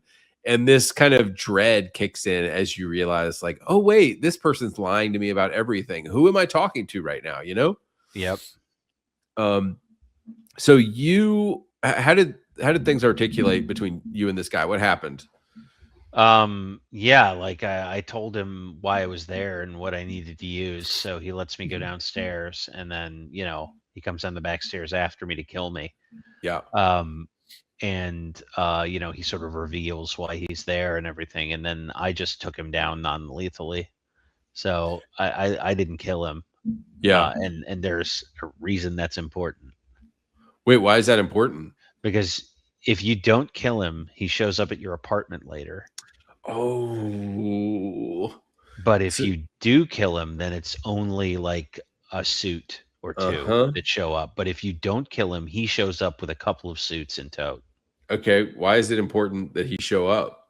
Well, because you just have to fight him again, and he's yeah. I thought you were The saying because he had something special on him or something. No. Well, I mean, the second time I stun gunned him and then threw him into the courtyard. So Nice. Just threw his body into a trash can. yeah, I just launched him off the third deck into the courtyard. That does kill them, by the way, if you do that, because he was dead when I went down there. Just launched him. Just to double check the body. It was dead. I just dropped him off the edge. Just dropped him off the edge. See you later, buddy. See you later. Okay, I'm not. So I didn't do this mission this time. Did you have issues with the All in the Family mission where you have to drag that guy's body through the apartment? Did you have issues with his body getting stuck on stuff? Yeah, it was annoying. And there's also an issue with where it tells you to take the body. Like for some reason, there's an area where when you walk into it, the marker on the map that's telling you where to go, it keeps changing places. Oh, so it took me a while to figure out where to drag him. And obviously, if you're dragging a body around in front of people, they all aggro on you because you're dragging a corpse through dragging street. A corpse. Yeah. So that was that end part of it was an annoying mission. The first part of it was actually fun, like working your way through all the apartments and knocking everyone out. That was cool. Yeah. But yeah, the body getting stuck on things was incredibly irritating, and finding the storage unit was annoying as shit. Yeah. But I didn't really like that mission. I didn't really understand why I needed to get that guy out. Yeah. Like, bro, you're like some kind of like the lady who gives you the quest is like some kind of madam who's high up in the family. So why doesn't she just do it? I don't know. Yeah. I thought it was kind of fucking silly, but yeah, dude. Another thing that I loved about this mission was this guy just reeks of like being a Redditor, and he was just thought he was such a big shot, and it's so satisfying in the game when like little pipsqueak people are like, "Oh yeah, I'm gonna kill you, Adam Jensen," all this stuff, and it's like, bro, I'm about to like punch through your head with my robot arm. Oh yeah. Yeah, it's nice when you get to knock one of these dummies down a peg. Yeah. Did you do the Fade to Black mission with Vince Black? I did, yeah, where he's basically a coyote. Yeah. Wait, what's a coyote? Like people who ferry people over the border from Mexico to the United States. He's basically like human trafficking people out of Prague, right? Yeah. So it seemed like he was kind of caught up in some bad deals and sort of playing. He's still officially a cop, but he's playing kind of both sides against the other one. And it leads you to this black girl who's in a Latoya, who is in like a storage cell. And this was actually, I thought, a pretty interesting mission because you can kill the guys and she's pissed off at you because she's like, how am I going to get out of, Gollum City now that my illegal gangster guys are dead who were going to smuggle me out? Yeah. Yep. What'd you end up doing with her? I killed the gangsters, and I think she just runs away, doesn't she? Yeah, I think she just stands there and is pissed off at you. She shows up later in the game, and we can cover that later. But wait, where does she show up later? She's part of the prison break. Oh, dude, I didn't know that. And I bet isn't Edward? I think if you didn't save Edward Broad, he's part of the prison break at the end as well. Yeah. Okay, I didn't do the prison break this time. So tell me what happened during that quest. That one was so it's called K is for Kazdi. You save the Samizdat guys basically out of prison, and I think you put on like fake police clothes. Yeah, you go down there, you get them, they put on the fake police clothes, they run by. I think you still have to sneak, though. I don't think you're in fake police clothes, so you still have to sneak your way past. But you save the gay communists. Yeah, the hard part was actually finding a way into the police station, which I did eventually find. But I think once you get past that, it's pretty trivial. I didn't think it was hard. It was just having the stealth AUG helps quite a bit, and having plenty of energy helps quite a bit. So yeah, I didn't think that one was difficult. It was interesting to see like the two Samizat guys and what's her name, the chick from the Fate the Black mission show up again. Oh, so yeah, and then and then I think if you're successful in this mission, everybody just ends up back in the sewer, and they're like, "Yay, we're in the sewer." Yep. Yeah, they're gonna basically like underground railroad them. That's what happens to Samizat. They become the underground railroad. Follow the drinking gourd. Yep. They're the Harriet Tubman of AUG oppression. Yeah, they use dreadlocks to find their way out. I don't know if you've heard that. Apparently, wait, what? Yeah, there's some meme that or I don't even know if it's. Apparently, somebody once upon a time said that like directions for the Underground Railroad were hidden in dreadlocks, or not dreadlocks, cornrows. Oh my gosh! Yeah, and now that's become a meme on the internet, making fun of that because it's obviously incredibly ridiculous. Oh my god! So there's no way that's true, but yeah. So they become the Underground Railroad for AUGs who need to get out of the city. Nice. The Harriet Tubman. Got it. All right. So finally is kind of the best side quest in the game, I think, is you meet this like pretty useless detective named Detective Montag, and he's in an alley. And did you do this mission? Oh yeah. Doesn't this one start though much earlier? It can start at Prague Night is when it can start. Yeah. And so if you got to find all 7 pieces of evidence, which is kind of hard. How did you start this one? Because I read there's 2 ways to start it after when I was looking something up later. Mine started because I came across the crime scene, but apparently you can start it later in the game. If you haven't done it yet, you'll get a call from Aria, and she'll tell you need to go invest. You need to go that there's been a murder outside your apartment. Ah, yeah, that happened to me one time. Yep, that's cool. Kind of interesting. Yeah, that's cool. I like that. Yeah, I knew it was there and I was looking for it, so I just walked right by it. Although I learned this time, which I locked myself out of it. If you do not talk to the hooded tabloid guy, then the Radko Perry option will not show up at all. Really? So you have to talk to you got to talk to Daria, you got to talk to Detective Montag, and then you also have to talk to there's a hooded tabloid person, because they're the person who's like, oh, that chick who's dead, she's a reporter for whatever, and that's the only way that the Radko Perry angle gets discovered. Otherwise, you just go and investigate Johnny Gunn, and it's kind of. But anyway, both these missions are really interesting because if you're really thorough, you eventually find the clue that kind of exonerates them. But both of them seem like they could have done it. Yes. Yeah. I mean, they both had motive. Right? Yeah. I think the first time I did this, Montag asked me like, okay, so who do you think did it? And I said, well, I think Radko Perry did it just because he seems to hate AUGs and he seems like a scumbag. But he didn't do it, and Montag kind of indicates, I don't think there's enough evidence for that. And so, yeah, I mean, just for clarity, the murdered person is a journalist who's an AUG who's been torn apart. She's been torn apart. Her AUGs were harvested. Yeah, and she's been writing articles about this Radko Perry guy who's an anti-AUG. He's basically their version of Donald Trump in the game. Right, exactly. Which is just preposterous. Somebody who like speaks the truth, basically, and he's like, and anyway, he says he speaks the truth, but then when you talk to him privately, he's like, I don't really care about any of that. I'm just trying to get elected here, guys. And then the other suspect is her ex-husband, who, Right. you know, the husband did it, right? So Right. those are the two angles they're playing there.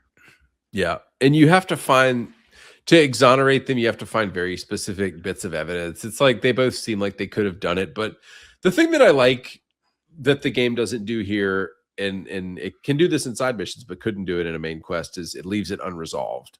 And you actually do not have enough information to know what's going to happen here. Right. All right. So jumping back into the main quest, we go to the GARM facility. Victor Marchenko attacks you, stabs you with the orchid, and you don't die, which kind of makes sense because you're like the one human on Earth that doesn't need neuropozyne to have augs. So, you know, you're the chosen one, whatever. Plot, armor, hand waving. Yeah, I found this whole thing interesting because doesn't Orchid kill even non-Augs? I think it makes your augs go berserk because we saw it used on Talos Rucker. Yeah, but he uses it on Miller, and Miller's not an Aug.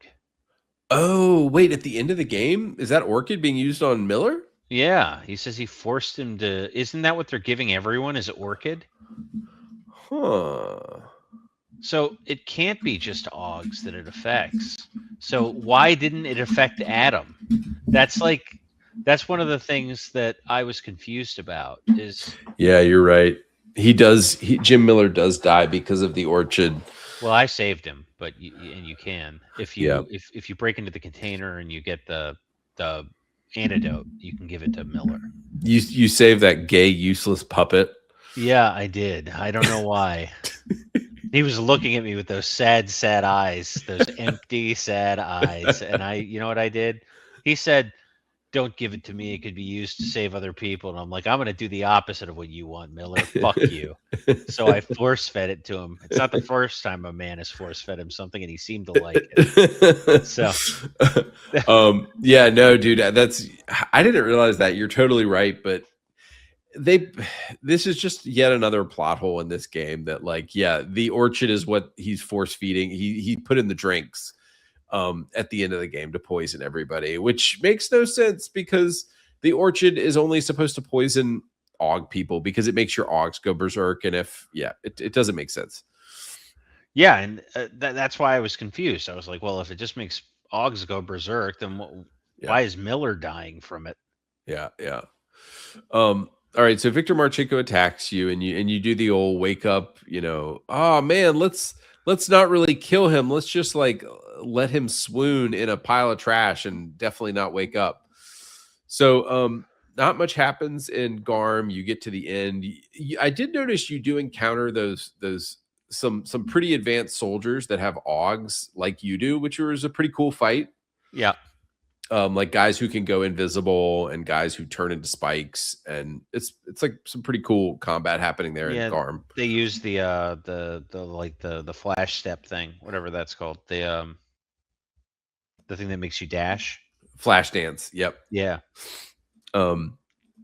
So we go back to Prague, and everything is under how the police are killing people in the streets, and Alex tells you we'll all be thrown into AUG only hellholes like Udalek, and the AUG oppression is going to get so much worse. So the metro bombing, which you've spent the entire game tracking down, there's about to be an even bigger attack. And I do like that as a plot device. Like the entire game, you've been trying to find out who did this bombing at Ruzicka. Well, there's about to be another terrorist attack at the end of the game. So it's like a good way to kind of bookend the story, I guess. Yeah, it makes sense. So Adam accuses Jim Miller of tipping them off, explains to everyone that this orchid thing basically just murders augs. Marchenko mentioned the Diwali. Adam needs to go to the Diwali theater to take out those goons. We find out the Human Restoration Act is something that would permanently separate augs and humans. And I'm just skimming through my notes here. So Nathaniel Brown is in London hosting the Safe Harbor Initiative, and he's basically a moderate trying to convince everyone to vote against the Human Restoration Act. Tarvis is running security.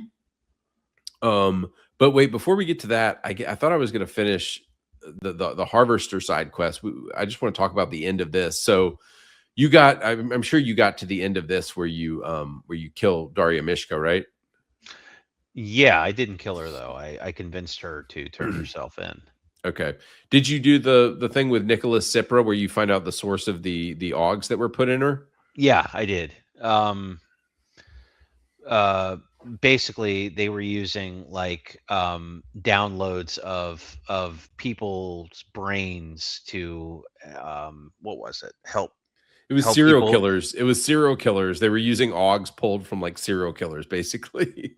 Yeah. And they were matching them to people. Basically, they were using personality profiles from people they had downloaded to like boost people's personalities to try and fill in their problems. Right. But for it's some like, hey, reason, you're really boring. You're really boring. Let's put in some psychopath DNA in here. yeah. So apparently, the people they could most easily get access to were killers, so or prisoners.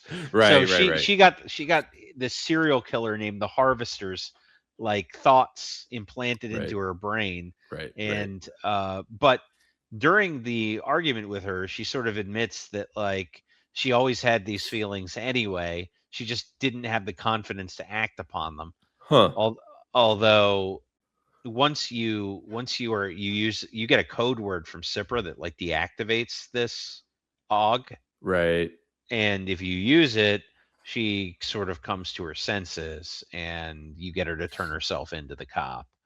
And then if you break into the safe in the room you're in, it causes them to both aggro on you and you end up fighting both Daria and the cop. And you knock them unconscious, and you take their things and leave. That's right. Dude, I knew there was some. You picked up on the whole telescope looking at your room thing. Yeah, her apartment. When you go to her apartment, she's one floor down from you. Yeah, it's really great, like narrative world building with them, and she's just creepy, dude. She owns a bunch of cats. Like you can't trust a cat lady. Yeah, she's got cats all over the wall in her apartment. She's drawn cats on the wall in her apartment. There's like bags of cat food. Yeah. It's weird. But and I noticed I didn't finish the quest, but I think there's some endings where if you kill her and then step out, then Detective Montag like tries to kill you and is like, "What did you do?" Oh yeah, because he thinks you're the harvester. Yeah, because he thinks you're the harvester. And it's like, dude, you are the worst cop. Not only have I done your job for you, but like I found the bad guy and you're trying to kill me. Yeah, you're like Kojak, but retarded. But this was, the fact that this quest kind of, and we didn't really talk about this, but did you like how some of the side missions could only be started at certain times, or do you feel like it would just be better if you could do the side missions at any point in the game? No, I was fine with that. I mean, some of them are contingent on others, so you couldn't really have them all start at the same time. And you know, the murder makes more sense to be at night, not during the day. So, I think it was fine. I didn't mind that at all. I mean, even like games like Grand Theft Auto have contingent side quests where you have to have done certain things for other parts of the chain to open, right? Yeah. So I think that's pretty standard game design.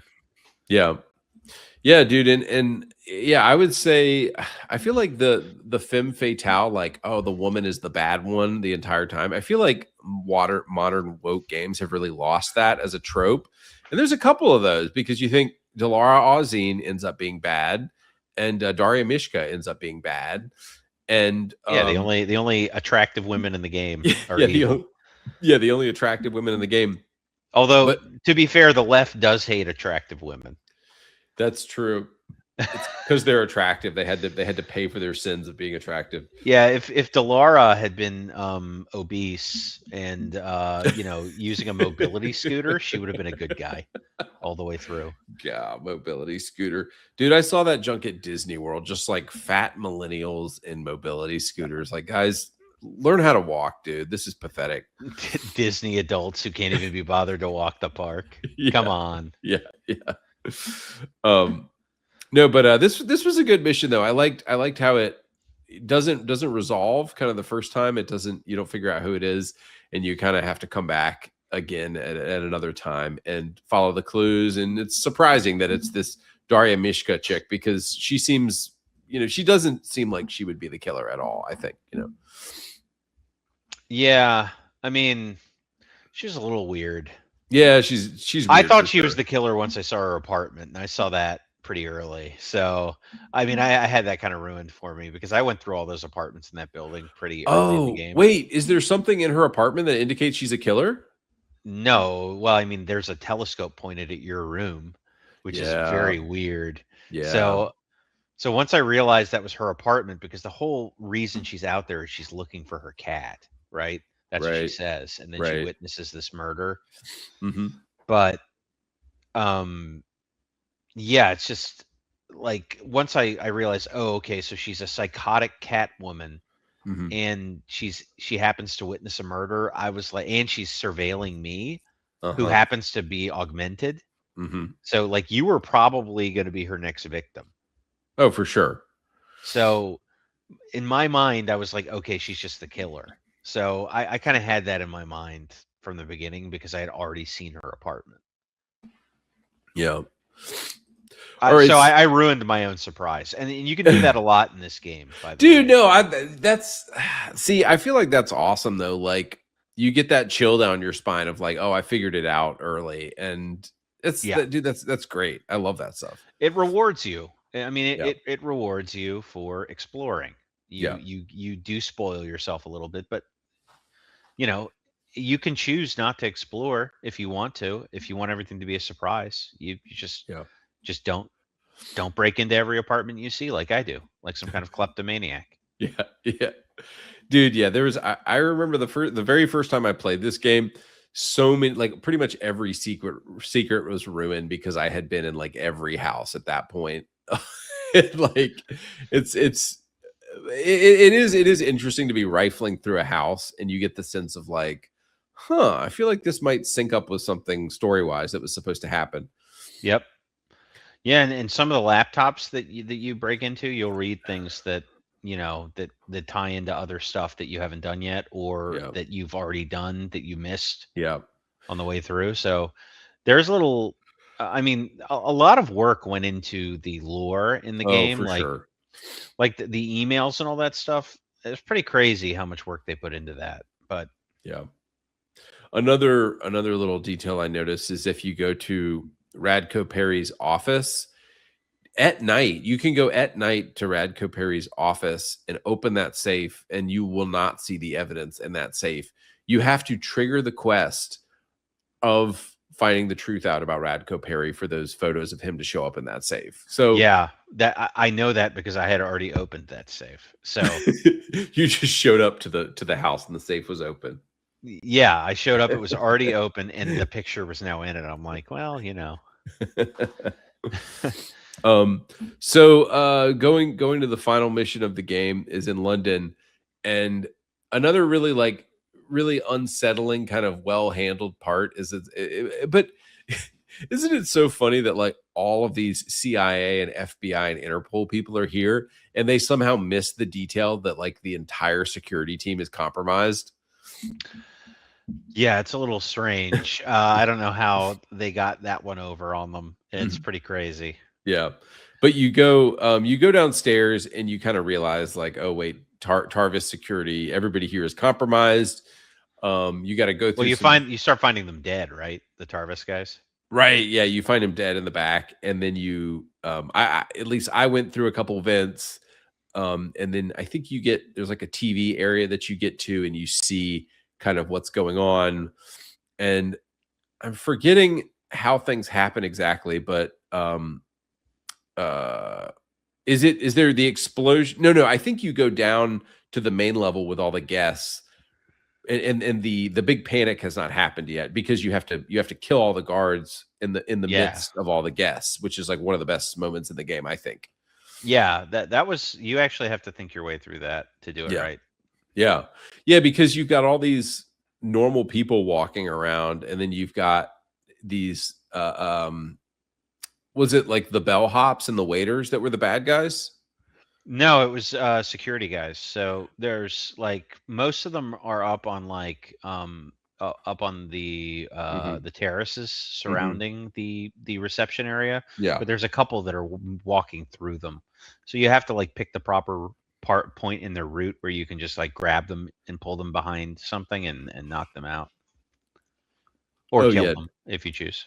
Oh yeah, dude. It's really satisfying. And man, I just remember stacking tons of bodies up in like one of those bathroom stalls, I think, because there's a person who will walk into the bathroom on their route, and if you don't have all the bodies put in one of the stalls, he will see the bodies, which is like a cool little detail. Yeah, I was putting them all in the first office because it has one of those buttons where you can tint the windows. Oh yeah, the electrochromic glass screens, Yeah. which I think that's a real thing. Yeah, I think so too. Yeah. Now, I don't know if it was in 2016, but I think it is now. Yeah, so regardless of how things happen with the guards, Victor Marchenko at one point booms over the loudspeaker and says like, Adam Jensen, you need to meet me in this office. And then I'm forgetting, it's basically you have a timer and it's kind of a race to save Captain Miller. Yeah, I mean, I don't know if there's a timer per se. I don't remember there being an actual timer. Yeah, I don't think there is, but I think it's just like manufactured pressure, right? Okay, so like he tells you have to get there within a certain amount of time, but when you show up, he says you took your sweet time getting here, or something like that. Right, no matter how long you took. Yeah. Yeah. And that is where you on that path is where you find Miller knocked out in the kitchen. Right. And so you find out that the champagne was spiked, and there is a possibility to save Nathaniel Brown or let him die. I know that's a choice you can make here. Yeah, you have to either choose to warn the guest first or go to Marchenko first. If you go to Marchenko first, the guests die. But if you go to the guest first, you can still get to Marchenko. So there's that's no not reason. Much of a choice. That's not much of a choice. It's a fake choice because by choosing to ignore the guests, you only lose. So, I mean, unless you want the guests to die, because you're anti-capitalist and you don't like rich people. So hate rich people. Yeah, hate the rich. Watch them drink poison. I don't care if they're the ones on our side. Fuck them. Yeah. I noticed one of my playthroughs of this game, there's like a desk and there's like I think there's a kill switch underneath one of the desks that you could use on Marchenko to just deactivate him so you don't have to fight him. Really? Yeah, I think it's like for anybody playing this, there's like a desk, I think. There's like a kill switch you can find to just turn off Marchenko at the end and you don't have to fight him. That's funny. Yeah, but it sounds like you did fight him. Yeah, I EMP'd him into oblivion, and then I just took him down with a kill shot. Nice. I dealt with all the robots in the room by throwing mines all over the place. Nice.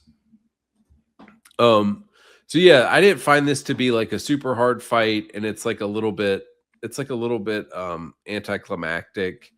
But clearly, he was having his strings pulled by the Illuminati to create chaos, to make Augs look bad, even though he is an Aug. It's kind of like a it's sort of like a false flag accelerationist type thing. Like let's say that conservative Jews architected the death of Charlie Kirk somehow.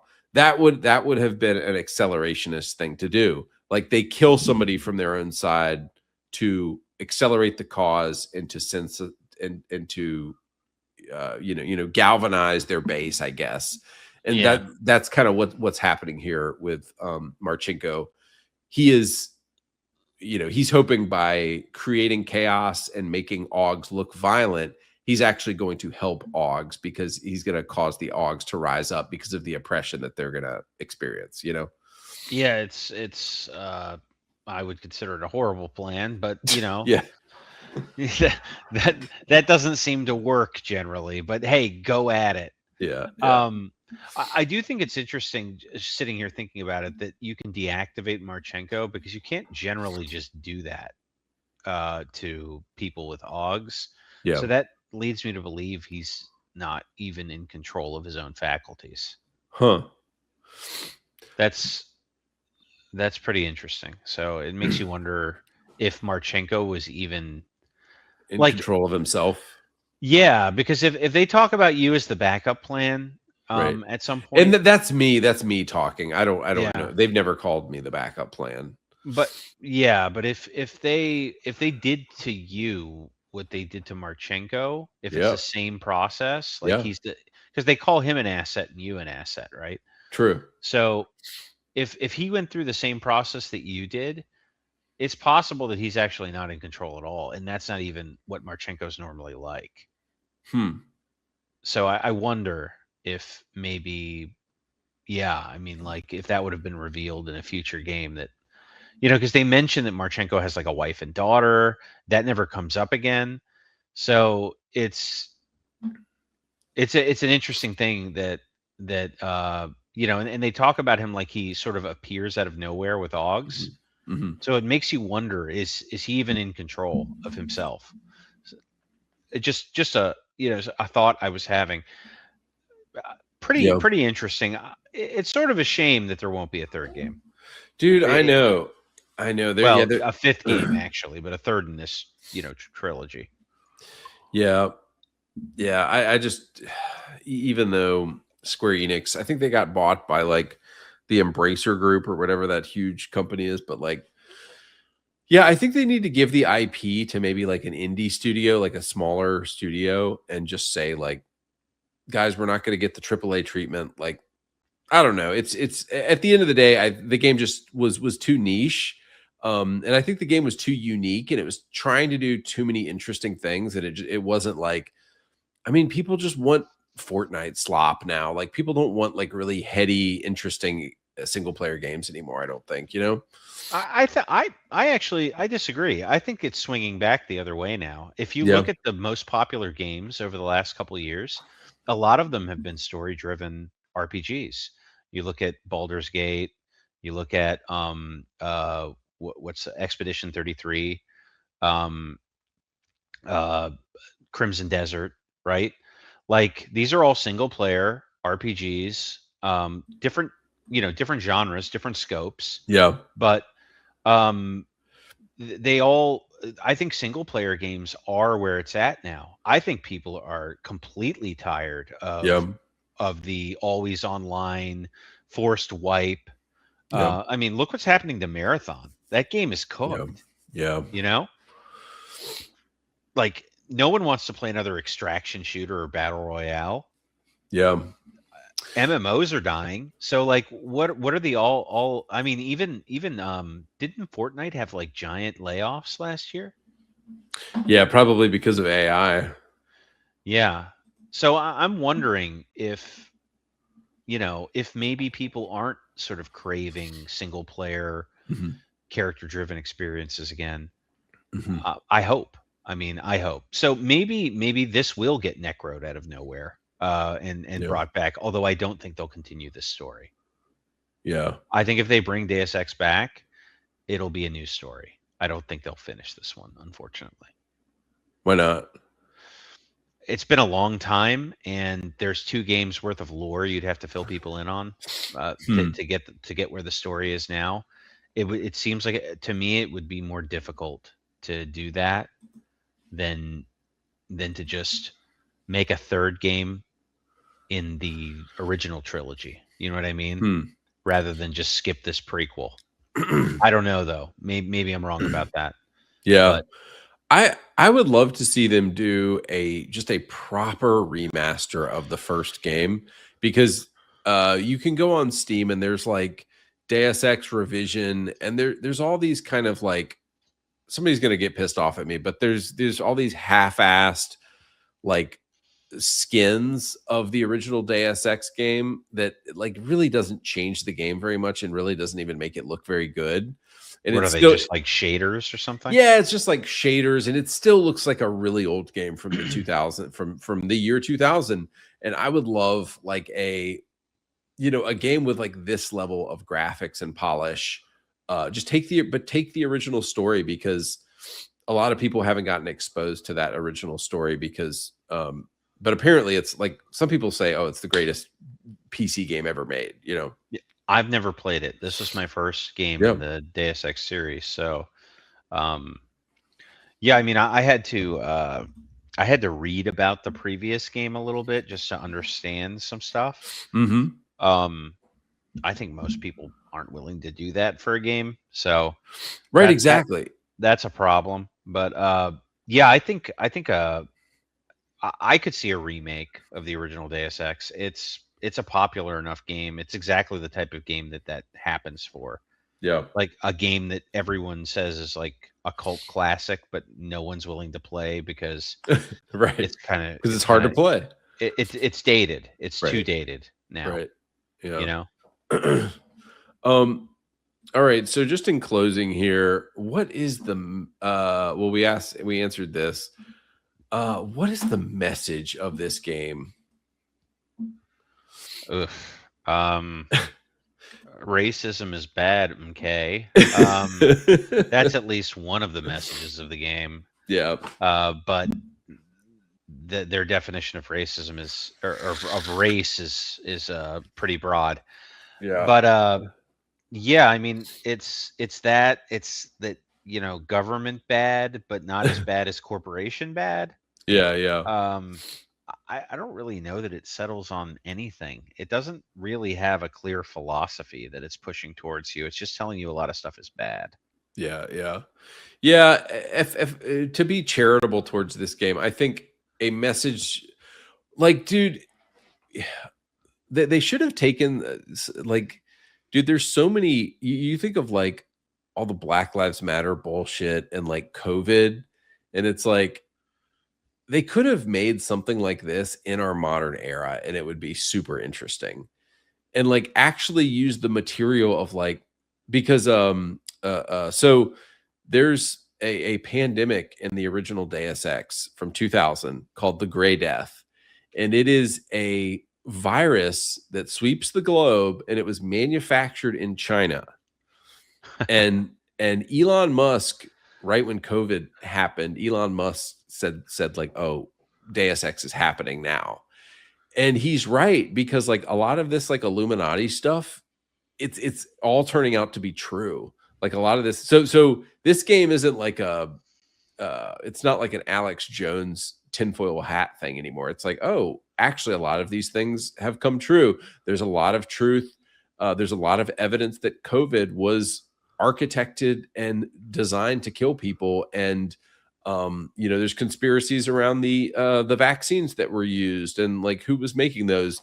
And so I wonder if like Deus Ex can't be made anymore because it's like too close to reality now. Yeah. It's like too close to the truth now. Yeah, and is it also like too depressing for for people to want to play it? Right, exactly. Right, exactly. Because it's fun. It's fun when it's a conspiracy and it's like, oh, wouldn't that be crazy? But it's depressing when it's like, oh wait, that's real life now. Yeah. I think there is an element of that games like this, like it's kind of like Watch Dogs too, like would you really want a game about being surveilled all the time now when that's what's like happening. True? Yeah. I mean, so like I think you're right. Yeah, there's some aspect of that. It's like, do people want something that hits too close to home? Yeah, you're right, dude. And playing Watch Dogs 1 and particularly Watch Dogs 2 now, it's just like a quaint video game, because it's like, oh man, what if Google was selling our information to the highest bidder? Like, yeah, that's what's happening, guys. Funny you should mention that. Right, it's just like a quaint little video game now. Like, okay, so that all was true. It's not crazy. Yep. All right, dude. Well, I guess we should get out of here because we're over 4 hours, but this was a great discussion. And anything you want to end on, Jason? No. Just saying thanks for having me. And, yeah, dude. I hope we do a lot more of these because this was a lot of fun. Yeah, dude. This was a blast. All right. Hang on for a minute here. I'm going to end the stream. All right. See you guys later.